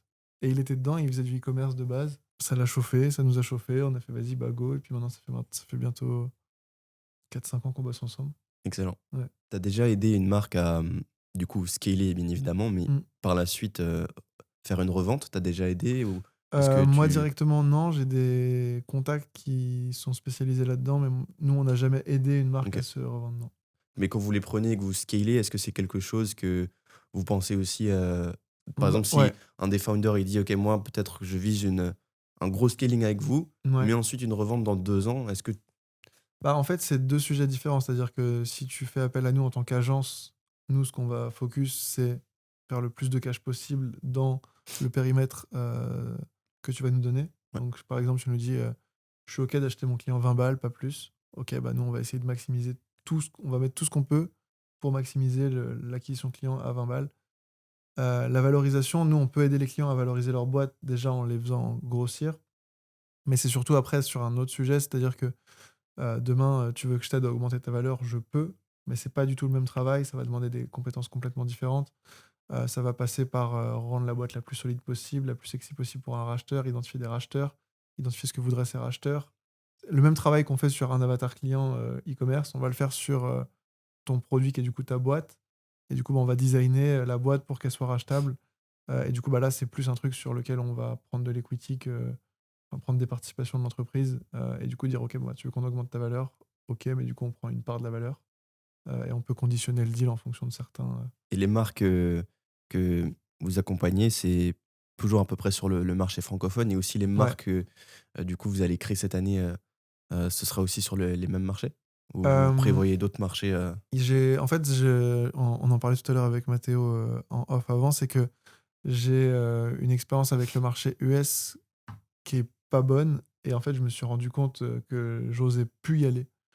Et donc, je me suis rendu compte dans un appel en début d'année de coaching avec une coach que j'ai aux États-Unis que j'osais pas aller aux États-Unis. Et du coup, en fait, donc, je laissais ma peur me guider ce que je faisais, quoi. et c'est quoi un peu la mauvaise. Pourquoi tu as eu ce mauvais Euh, souvenir si tu oses En fait, partager? ouais, bien sûr, bien sûr. C'est que c'était dans mes débuts en e-commerce. Ouais. Mes premières boutiques ont fonctionné directement. Et après, on s'est dit, bon, ok, on va lancer des trucs aux US. On arrive aux US. On s'est pris des CPM. À l'époque, ils étaient énormes par rapport à la France. Tu vois, Déjà à l'époque, ouais. en termes de ratio, c'était quand même x10. Et on n'a pas réussi, quoi. Et on est retourné, avec plusieurs marques, on a chassé, on s'est dit, ok, cette fois c'est bon, on va y arriver. Boum, on n'a pas réussi. Juste en fait un cumul de 3 4 5 échecs comme ça où on s'est Mm. dit, bon, peut-être pas le bon timing, tu vois, c'est peut-être pas pour nous tout de suite. Et du coup, bah, aujourd'hui, là, je sais que c'est maintenant qu'on va y aller, quoi. Donc cette année 2025, on va aux US, c'est sûr. Et à voir si on lance une marque ou si on s'associe avec une marque française pour la lancer aux US. Je sais pas encore de quelle façon on va y aller, mais c'est un vrai projet 2025. Ça. Et toi, donc, qu'est-ce que tu fais encore dans la boîte? Ça ressemble à quoi un peu une semaine type de Arthur?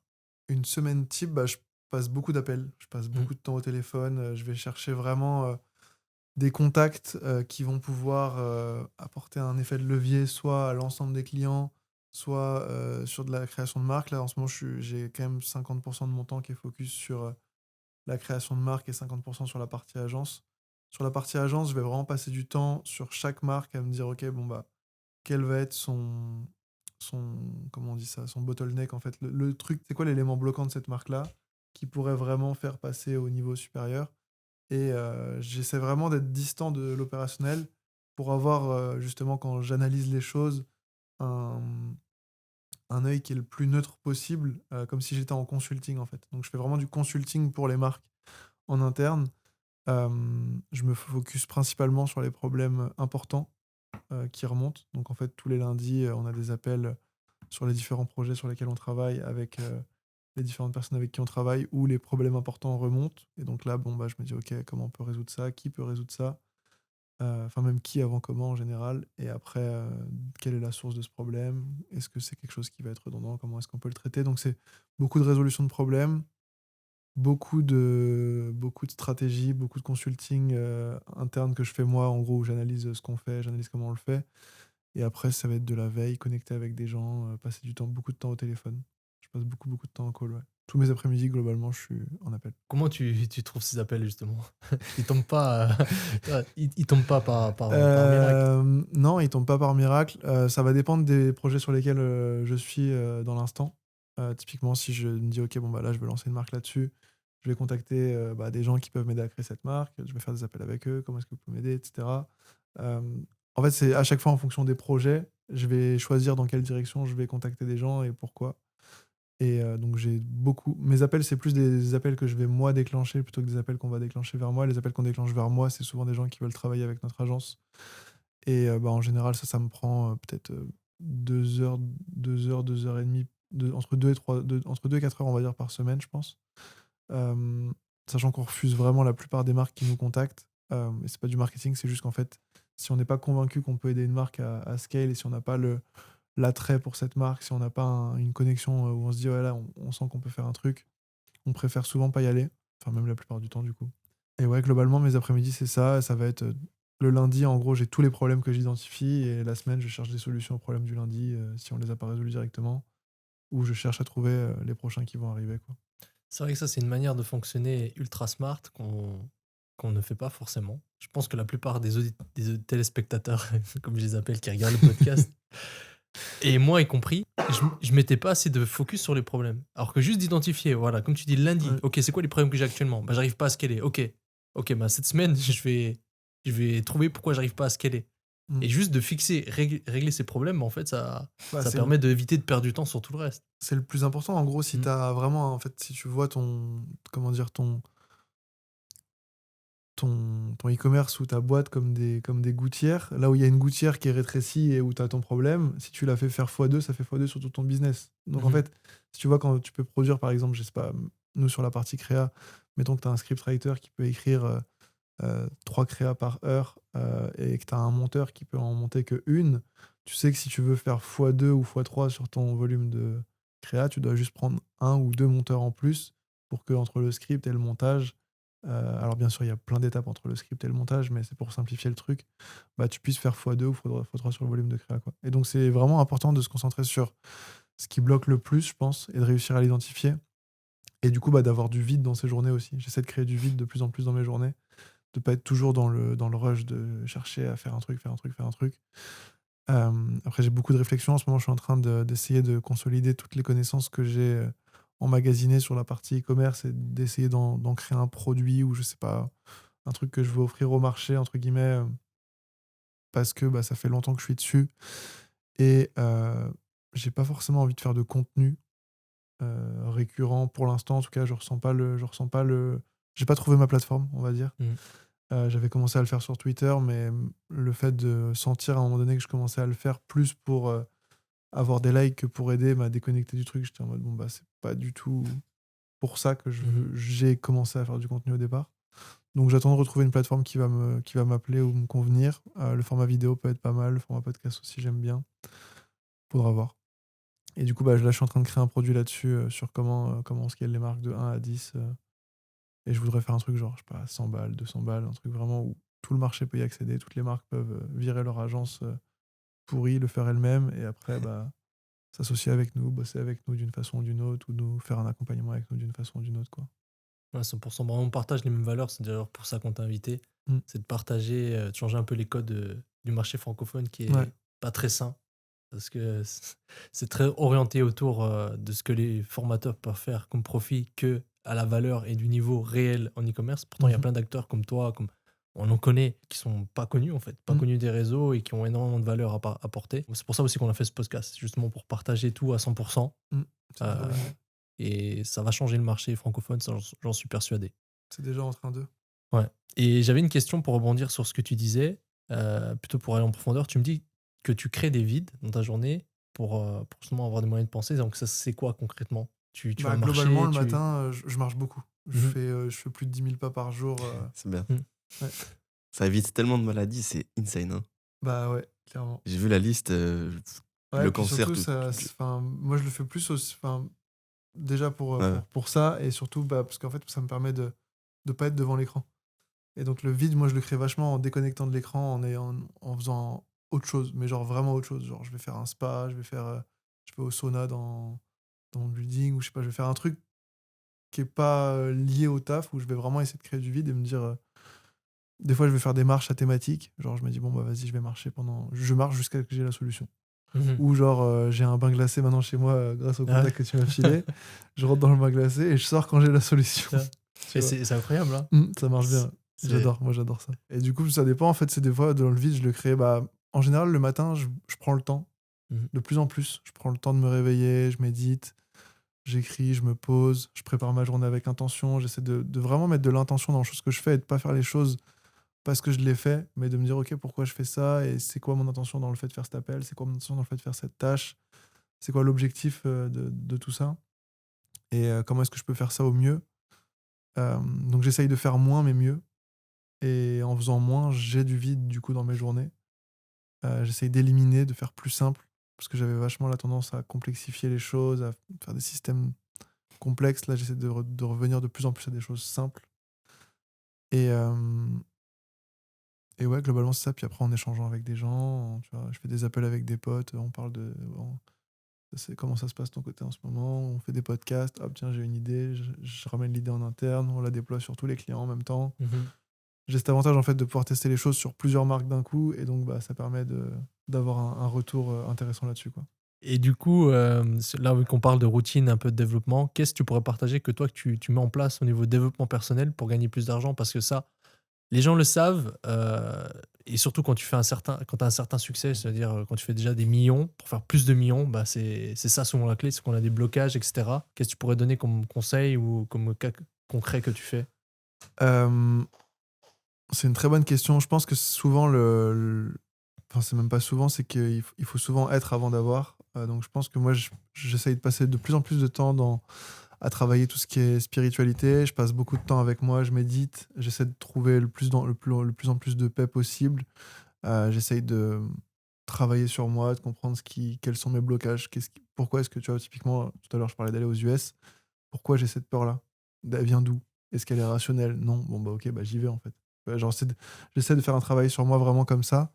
Il y a un élément qui a beaucoup changé de choses pour moi récemment, c'est la découverte des champignons psychédéliques. Et j'ai vraiment fait ça avec un objectif thérapeutique Ça m'a vraiment permis de reconnecter avec moi-même, de reconnecter avec mon intuition, d'apprendre à comprendre le monde qu'il y avait autour de moi, sur des questions que je me posais depuis que j'étais enfant, où j'étais en mode, mais je comprends pas, c'est quoi ce truc? On se réveille, on travaille, on mange, et tout le monde fait genre c'est normal de suivre cette boucle qu'on nous a imposée, entre guillemets. Et du coup, c'est vraiment un truc qui m'a permis de reconnecter avec moi-même, de reconnecter avec le présent. J'essaye d'être le présent le plus possible.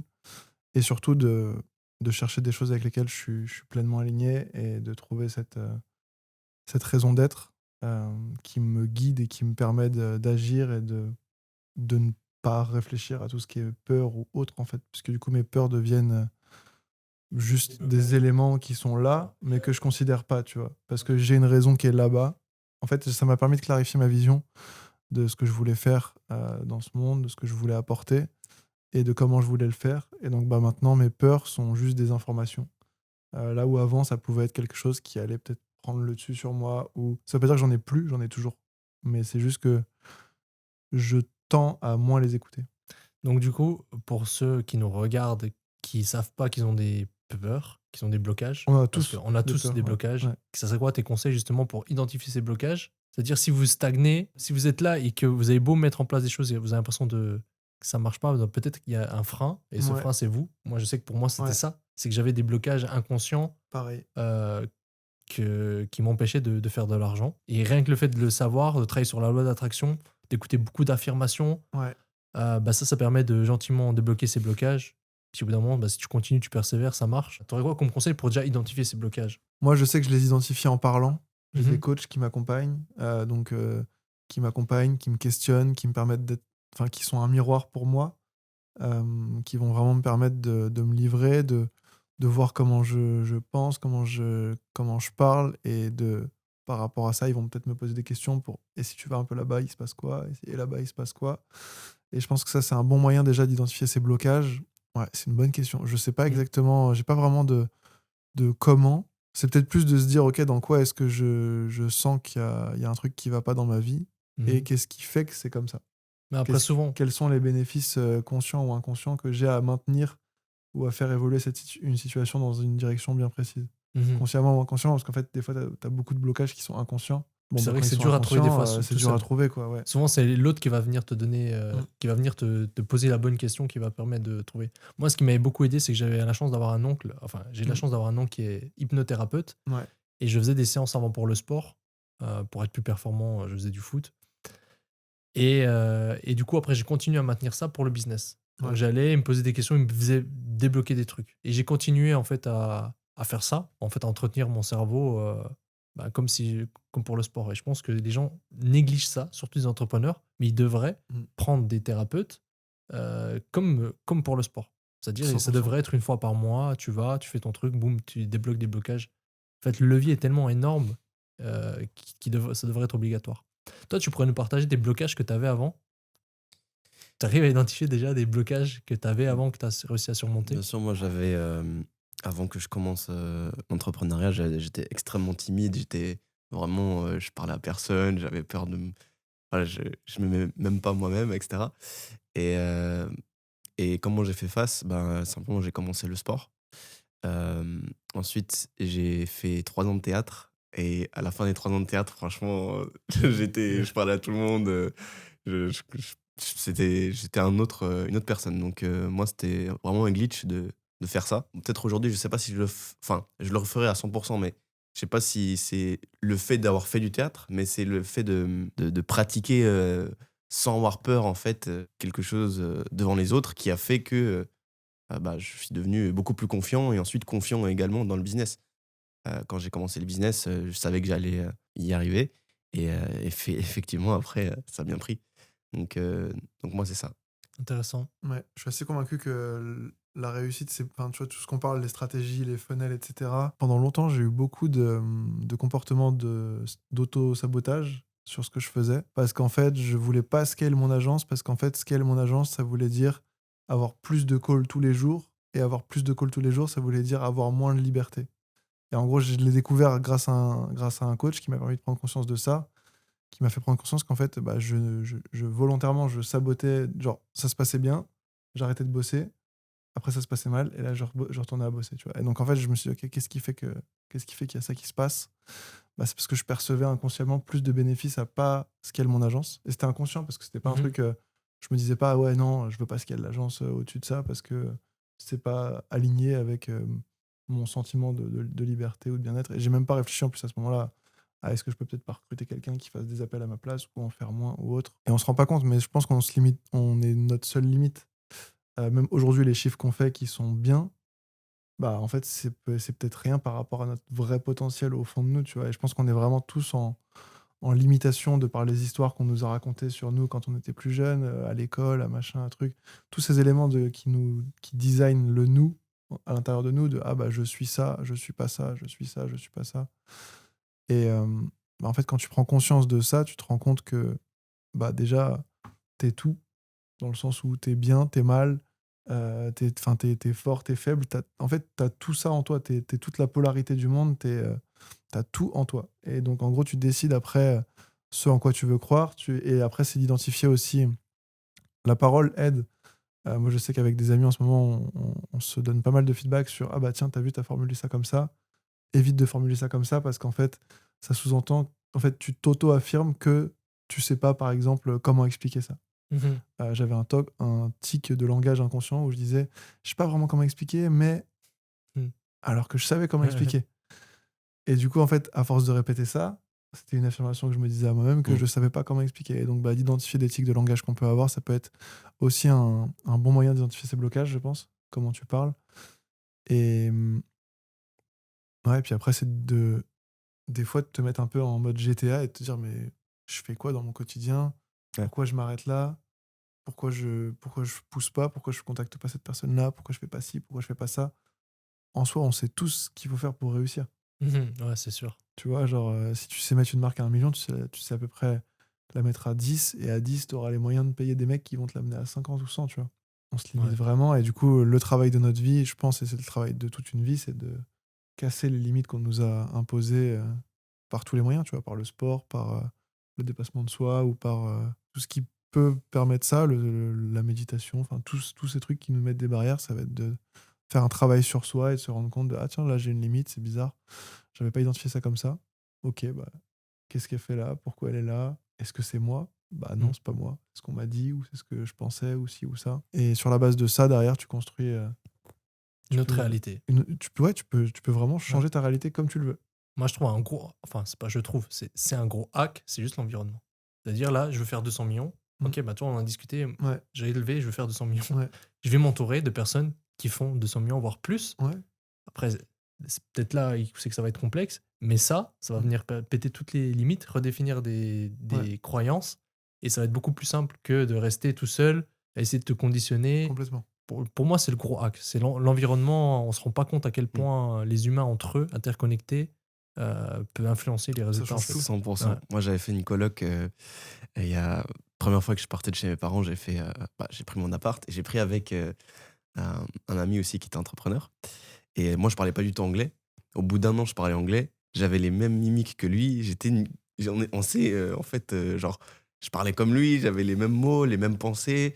On faisait la loi d'attraction, et je l'ai appliquée tous les jours parce qu'il était tout le temps là et on se contrôlait. Et c'est super puissant. L'environnement, c'est le jour et la nuit. Quand je suis parti d'un environnement pas top à un environnement top, c'est incroyable. Mais on a tellement d'images aussi qui le prouvent avec les fruits. Quand tu mets un fruit qui est pas bon, enfin, c'est vraiment 100% le cas. Ça marche aussi en numérique. Se dire que le meilleur moyen, c'est de se connecter justement avec des podcasts comme ça sur des formats longs. C'est le meilleur moyen pour en fait vous écouter juste le podcast et ça va venir vous infuser. Vous allez faire plus de résultats. C'est sûr. Et d'ailleurs, on remercie, il y a pas mal de personnes qui nous écrivent pour donner le résultat qu'ils ont avec les podcasts. Donc c'est assez fou, mais je tiens quand même à le dire. Il y a des gens en fait, qui nous ont envoyé des messages à toi, à moi. Bah voilà, j'ai appliqué ça. Ça m'a permis d'obtenir ça. J'ai fait 30 KD, j'ai fait 50 KD. C'est incroyable. Donc ça fait plaisir. Donc ceux qui regardent le podcast, pensez à prendre des notes. Pensez à condenser ce qu'on dit en tâches et appliquer. Et appliquer rapidement.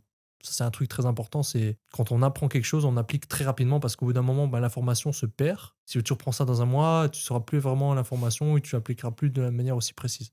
Donc, utilisez bien ce podcast. 100%, on donne la valeur que les autres font payer. Donc, Ouais. utilisez-le vraiment. Qui proposent même pas en payant. Ouais, c'est ça. C'est ça. Et justement, tu as parlé d'objectifs, que peut-être qu'on se limite, etc. Tu fais comment, toi, pour un peu fixer les objectifs? Tu as un process que tu suis en particulier avec certaines marques ou c'est comment un peu. Tu fais une Ouais, réunion chaque mois, ok, là, on va attaquer ça comme chiffre d'affaires. complètement. En gros, on part toujours de l'objectif. Donc, c'est-à-dire, je sais pas, mettons, la marque, elle fait 500 000 euros par mois. On se dit, OK, on veut passer peut-être à 800 000 euros par mois sur le prochain trimestre. On fonctionne par trimestre. Ok. Tout fonctionne par trimestre. Et après, ce qu'on fait, c'est que nos clients, on les accompagne vraiment. C'est vraiment comme si c'était nos boîtes. C'est-à-dire qu'on va faire un prévisionnel. On va lister toutes les charges de la boîte. Du coup, pour être sûr qu'ils soient bien profitables, parce il y a pas mal de gens qui, des fois, pensent qu'ils font du profit, alors qu'en fait, quand tu rajoutes les processeurs de paiement, les machins, les trucs, Ouais. tu te rends compte que bah, tu n'as plus tant de profit que ça. Donc, focus Euh, PNL déjà. Ouais, on fait un gros focus là-dessus. On passe, Forecast. ouais, exactement, forecasting. Donc là, on va projeter les résultats qu'on veut avoir et les résultats déjà qu'on peut avoir par rapport à la LTV existante, etc. Donc on va considérer la rétention actuelle par rapport à la base client de clients actifs qu'on a. C'est tout un truc mathématique que je maîtrise pas vraiment parce que c'est pas la zone de génie que j'ai. Mais en gros, tu prends la marque dans l'état actuel, tu essaies de prévoir son état futur en conservant l'état actuel. Et après, tu prends un objectif, je sais pas, par exemple, tu vas rajouter 200 000 euros de revenus mensuels. Et du coup, bah, tu te dis bah, comment et quels moyens je me donne pour atteindre ces 200 000 euros de revenus mensuels supplémentaires. Et donc bah, là, on revient du coup à l'équation de performance e-commerce de OK, bah, où est-ce qu'on pense que on peut avoir le plus d'influence sur l'équation. Et très souvent, des micro-changements cumulés en fait, font un gros changement global. Donc, tu améliores un peu ton SAV, tu améliores un peu tes emails, tu améliores un peu tes newsletters, tes flows, tu améliores un peu tes ads, tu améliores un peu ton copy, tu améliores un peu ta landing page. Et en fait, tu te rends compte que bah, à la fin, tu as une amélioration globale qui est disproportionnée Mm. par rapport aux Effet micro-changements que cumulé. tu as fait. Ouais, Mhm. exactement, les effets cumulés, complètement. Et ça, c'est vraiment le truc le plus magique dans tous les business, je pense, mais en e-commerce, tu le ressens directement parce que tu peux tout traquer. Mhm. Donc tu le vois, tu le sais, tu as les chiffres devant toi, tu peux vraiment te permettre de monitorer ça et de te dire, OK, bon, bah, comment est-ce qu'on va y arriver? Est-ce qu'on a besoin de plus de ressources, plus de budget, d'un nouveau canal d'acquisition? Et en fait, les objectifs, on les fixe bah, par rapport à ce qu'on a déjà fait et par rapport à ce qu'on pense pouvoir faire. Des fois, on fait plus, des fois, on fait moins. Mais globalement, on tend à être assez bon là-dessus, en prévisionnel. Tu penses faire quelque chose aux US, c'est ça? Ouais, cette année. Donc, je pense que les objectifs, ils vont être. Bah, ils vont être déjà de se lancer aux US. Ils vont être plus élevés qu'en France, je pense, les targets. J'espère. Ouais. C'est tout ce que je me souhaite, hein, mais c'est pour l'instant, l'objectif, c'est vraiment de se lancer. Je cherche pas à me dire, faut faire 50 millions ou quoi. Je veux juste me lancer et on y va étape par étape, quoi. Avec la taxe qui est arrivée, ça arrive bien. Ouais, tu m'en parlais tout à l'heure, je sais Du pas coup, ce il y a que la c'est. taxe, mais j'ai pas compris avec les $800. Donc, si on a un produit qu'on vend plus de $800, ça changerait. Alors, pour la taxe, C'est- donc je sais, ce podcast va sortir peut-être 3 semaines, un mois après l'annonce de la taxe, donc peut-être que ça s'annule. Donc, je tiens à dire comment sont les choses au jour actuel, parce que nous, ça nous impacte directement, parce qu'on vend principalement aux US. Et ça peut faire passer notre ratio break-even de certains produits à 1,55 à 2,15. Donc, si on n'agit pas vite, là je souris, mais ça peut tuer certaines marques. Actuellement, en fait, il y avait une taxe aux US qui était dès $800. Dès que la valeur a dépassé $800, il y avait une taxe. Selon les niches, ça peut être de 20 à 60 à 45%, je ne sais plus exactement les chiffres. Et Trump a enlevé ça, et en plus de ça, a augmenté de 10%. C'est-à-dire que si avant, tu avais un produit, comme la plupart des produits qui coûtent moins de $800, bah, tu n'avais pas de taxe directement. Bah, là, tu auras une taxe de peut-être 45%, 35%, plus 10% en plus. Donc, ça fait que si ton produit te coûtait par exemple 13 balles, bah, ça peut passer à 20. Donc, c'est énorme. Ouais. Et ça, c'est si tu expédies depuis la Chine. Donc, ça, c'est Ou Canada ou Mexique. Mexique. Mais Canada et Mexique, à l'heure actuelle, il a déjà suspendu pendant un mois. Il leur laisse encore un mois. Ouais, mais c'est Et- quand même. Et c'est Imagine, t'as un hardcore. business qui ship du Canada aux US, c'est Ah ouais, c'est hardcore. en une nuit. Ouais. Et donc, bon, c'est plus de la politique. Moi, la politique, Ouais. ça m'intéresse absolument pas. Mais là, je me suis penché dessus. Parce que je me suis dit, c'est important. Force-toi, t'aimes pas, mais c'est trop important. Du coup, j'ai un peu analysé tout ce qui se faisait. J'ai mis dans un chat GPT. J'ai dit, trouve des solutions. Et les solutions possibles, c'est en contournant ce problème, c'est-à-dire tout ce qui est expédié depuis la Chine a une taxe. Mais si expédié depuis Singapour, c'est expédié depuis Taïwan, non. Donc du coup, ça serait trouver une solution pour faire que les Chinois fassent une warehouse quelque part qui est proche de chez eux. Taïwan, je ne sais pas si ça serait bon. Singapour, et de expédier depuis là. Et warehouse. Warehouse aux US, il y aura une taxe qui sera moindre quand même. Puis là, on a déjà shippé dans des warehouses, donc ça arrivera dans une trentaine de jours. Ça, c'est 2 solutions. Et après, une autre solution un peu plus bancale, c'est que les Chinois déclarent. Avant, ils déclaraient en dessous d'1 balle, mais là, ça va être flag. Donc, ils déclarent, je dirais, aux alentours de 5 balles. Parce que ça ne va pas être contrôlé. Ça Ils sera peuvent pas flag. tout contrôler. Mais ça reste quand même bancal. Donc voilà, après, je ne suis pas un expert en géopolitique, je ne me suis pas penché plus que ça, mais pour l'instant, c'est ça les solutions et c'est ça à l'état actuel. Il y aura les updates dans tous les Ouais, cas. il y aura les updates. On mettra dans le communauté WhatsApp. Donc là, on arrive à la fin du podcast, comme d'habitude. Et cette fois-ci, j'ai averti les gens, je leur ai dit au départ qu'il y aurait toujours une valeur. On a full value à la fin. Qu'est-ce que vous pouvez partager de quelque chose que vous avez appris ou une insight qui pourrait être très, très valuable? Non, mais j'ai une question pour toi. Quand tu as parlé du thérapeute, ouais. C'était ton oncle? C'est mon oncle. Ouais. Ton oncle? Parce que c'est des sessions qui sont assez longues, hein, si ouais, je ne me trompe pas. Ouais, un process avec un hypnothérapeute, c'est qu'il te met en état d'hypnose. Du coup, il va venir te poser des questions et c'est ton inconscient qui va répondre. Du coup, il y a même des trucs, c'est pas conscient. Et toi, tu es en état où c'est que tu es là, tu es trop bien. Et tu es conscient, mais en même temps inconscient. C'est-à-dire, si il te dit tu bouges pas, tu n'arrives pas à lever ta main, tu n'arrives pas à lever ta main. Tu sais que tu peux le faire, mais tu as un truc que tu n'as pas envie de le faire. Donc, tu es en état inconscient, puis du coup, il part direct à ton subconscient. Et il peut venir te faire infuser des choses, il peut te raconter des histoires. Ok, imagine-toi Nico qui a plus peur, qui fait 100 millions par an. Qu'est-ce qu'il fait? Qu'est-ce qu'il a? Et du coup, toi, ça peut te faire tout des chiffres. Toi, tu peux créer des images directement dans ton subconscient. Ce qui que toi, sans faire d'hypnose, tu pourrais continuer avec des affirmations tous les jours et tu pourras atteindre ça au bout d'une année, 2 ans. Tu vois. Tandis que là, une séance, ça te crée des choses magiques. Donc ça, c'est un gros hack, l'hypnose. Et c'est pas pour rien que les sportifs et que les gros entrepreneurs en font, c'est parce que ça impacte directement ton subconscient. Mais c'est ultra intéressant. Si tu arrives, toi, avec des idées claires sur ce que tu veux, où c'est que tu veux aller, c'est ultra important.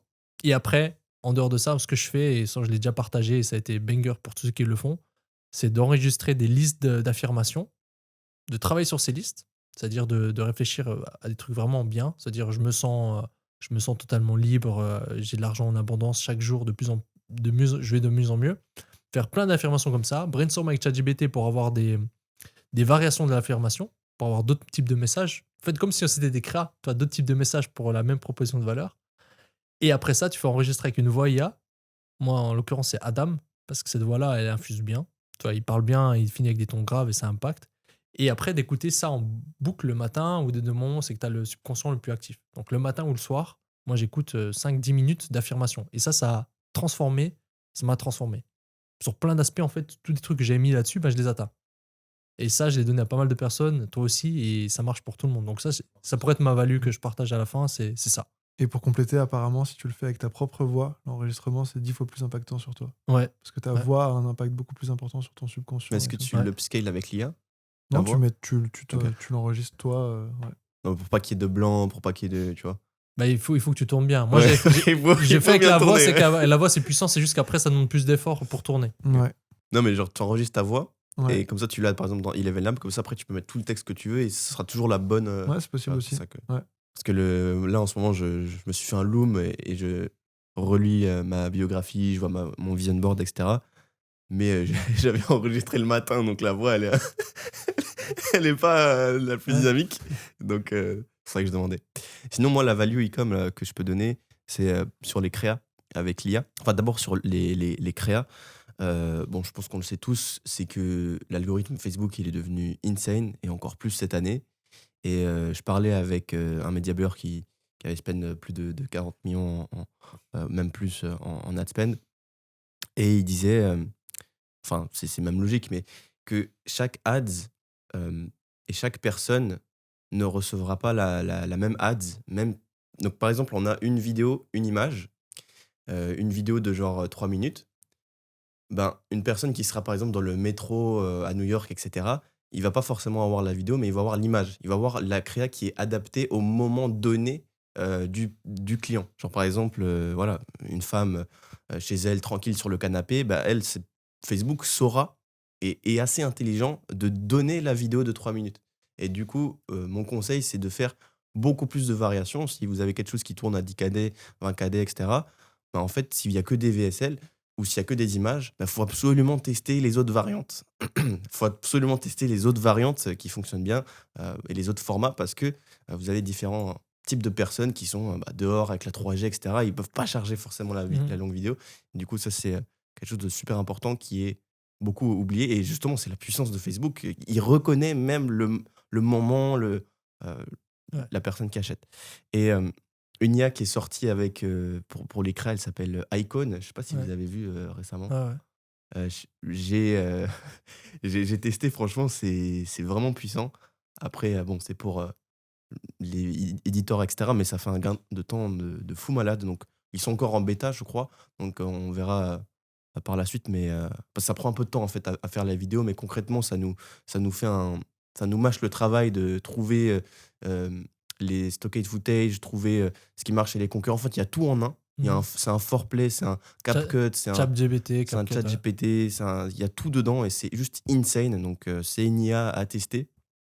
En plus, bien évidemment, de Canva qu'on a mentionné lors du dernier podcast, qui est super, super puissant. Encore, ils ont ajouté des nouvelles features. Là, c'est Ils ont, juste incroyable. ils ont ajouté quoi? Donc, le upscaling, le pinceau magique, le Ah, mais fait de sélectionner le texte, ouais, mais ça, le ça, ça, fait. ça existe encore. Ça existe, depuis les mises à jour IA, ça existait déjà, Ouais, ça. le mid-journée qu'ils ont ajouté et aussi la fonction produit en bêta. Je sais pas si tu as vu.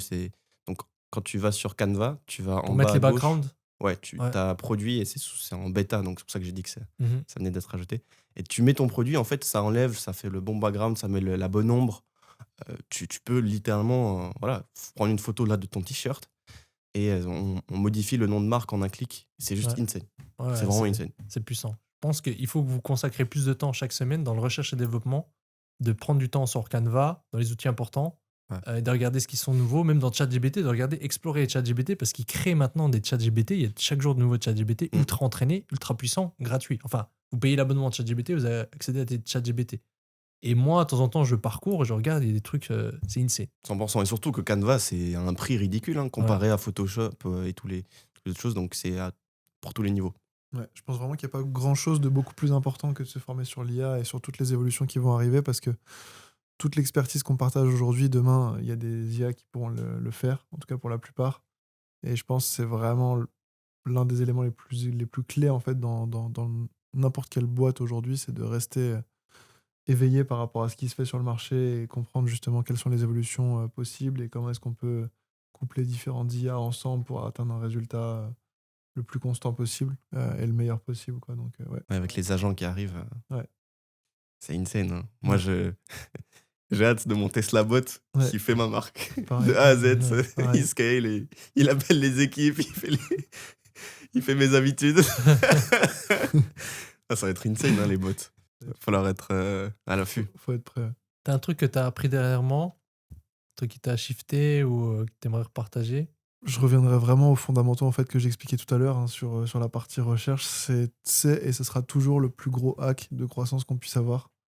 De comprendre son marché, de comprendre son avatar client, de passer du temps dessus, de vraiment y passer des heures et des heures sans compter, de lire des bouquins sur la problématique que tu cherches à résoudre, de regarder des films, de regarder, enfin vraiment de vivre la vie.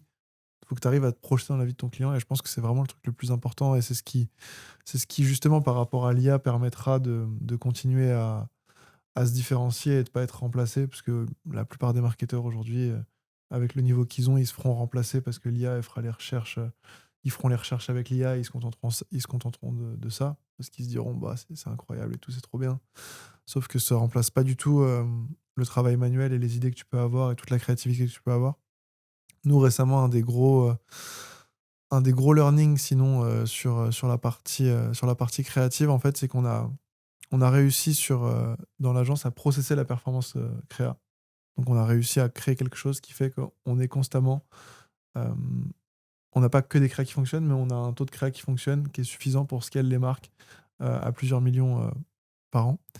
Et on s'est rendu compte qu'en fait, ce qui nous bloquait pour passer à plus, c'était le process lui-même. Et donc, en fait, là, on est en train de chercher à mettre par exemple des copywriters en parallèle de ce process, qui ne suivent pas du tout notre process et qui font leur truc à eux, de leur côté, d'utiliser les créateurs de contenu pour qu'ils fassent leur script à eux, de leur façon à eux. Et en fait, on essaie d'amener en fait de la variation qu'on contrôle qu'on contrôle moins, avec du coup moins d'objectifs, d'hypothèses, etc., avec juste l'hypothèse globale que si on teste des choses complètement différentes, peut-être qu'on aura des résultats différents. Et ça, c'est vraiment un des points clés qu'on a par rapport au plateau qu'on a de dépenses sur certaines marques sur lesquelles on dépense 10, 15 000 euros par jour sur le marché français. C'est qu'en fait, on se rend compte que si on veut dépenser plus, on a besoin d'ajouter justement beaucoup de variabilité, et ça passe par qui sont les personnes qui font ces créas, comment, quel process à suivre. Ok, on fait un truc sans process, on fait un truc en parallèle. Je pense que c'est vraiment l'un des trucs les plus importants qu'on a réalisé récemment. C'est que ce qui t'a amené à un point t'empêche peut-être d'aller au point suivant. 100%, on est en train de faire exactement la même chose. Ok, Un très copywriter, intéressant. j'ai dit ok, enfin il suivait pas le process, fais tes créas, voilà, tu scriptes. Et pareil, dans le côté organique, on a engagé une head of grosse organique. Et elle fait ses trucs de côté. Puis ensuite, ceux qui auront du potentiel, on va venir les convertir en ads. Et comme ça, on a la diversité. Et ça revient un peu à ce qu'il a dit avant. Pour moi, pour réussir dans les créatives, c'est aussi d'avoir la diversité. Ouais, pour moi, c'est pas créative stratégie, c'est plutôt créative diversité. Pour moi, comment tu as de la diversité, et c'est ça qui permet de toucher plus d'avatars, de toucher, d'avoir plein de types de créas que tu peux scaler. Pour moi, c'est ça. Et tu as mentionné le fait de. Enfin, vaguement, le fait de regarder des films. Ouais. Est-ce que du coup, tu regardes des films que tes clients regardent pour comprendre le client? C'est ça que tu voulais dire? C'est plus par exemple des documentaires, tu vois, tu vas aller sur Ok. YouTube, tu vas taper la problématique, tu vas voir, je sais pas, documentaire, Ok. comment... Que le client. C'est ça, dans Ok. la vie de quelqu'un, tu vois, genre, je sais pas, un complément d'enquête, dans la vie de quelqu'un qui veut perdre du poids, tu vois, des trucs comme ça, Ouais, genre, tu vas ok. vraiment te plonger, en fait, c'est quoi son quotidien, et t'as une caméra derrière qui filme, ah ouais, je suis fatigué, j'arrive pas à m'asseoir dans mon fauteuil, Ouais. je suis obligé de faire ça, j'arrive pas à ramasser les trucs quand ça tombe, tu vois. En fait, t'as vraiment des trucs où t'imagines pas, toi, parce que tu peux pas être dans la vie de cette personne-là. Et ça, typiquement, c'est toi qui le fais ou t'as des équipes? C'est Ou les deux? le copywriter. Ok, c'est copywriter. Sinon, il Ouais. regarde des films toute la journée. Moi, un Ok. truc que j'aime bien, ça, c'est une value bonus pour aujourd'hui, c'est l'application, le site Gigabrain. Je sais pas si vous connaissez. Non. Ça regroupe toutes les topics, tous les Reddit, etc. C'est insane. C'est C'est ce que tu partages encore une fois. C'est insane. Tu m'avais même dit de pas partager. Et là, ça y va. Moi, je le partage. Et ça permet de regrouper, et en un clic, c'est-à-dire en une traite, tu mets perte de poids, tu vas voir tous les Reddit, tous les forums regroupés, et une IA qui te fait les comptes rendus, tu vois combien de fois ça a été tapé, et du Wow. coup, toi, tu tapes un mot-clé, tu vas voir combien de fois ça a été tapé. Par exemple, perte de poids, je sais pas, intime avec mon partenaire, tu vas voir si ça c'est Dingue. douloureux, et c'est trop bien. Très puissant, ça, très très puissant, je Ça- connaissais pas. Ça remplace en fait toutes les recherches manuelles Reddit. Nous, on passe par Gigabrain. Magnifique. Merci d'avoir suivi jusqu'à la fin. On se retrouve au prochain épisode. Merci Arthur d'être venu. Si les personnes veulent te suivre à un endroit, on mettra ton Twitter, c'est juste, Ouais, exactement. dans la description. Et merci d'être venu. Merci à vous pour l'invitation, c'était un plaisir. Et merci Mathéo. À bientôt. Ouais, ciao, ciao.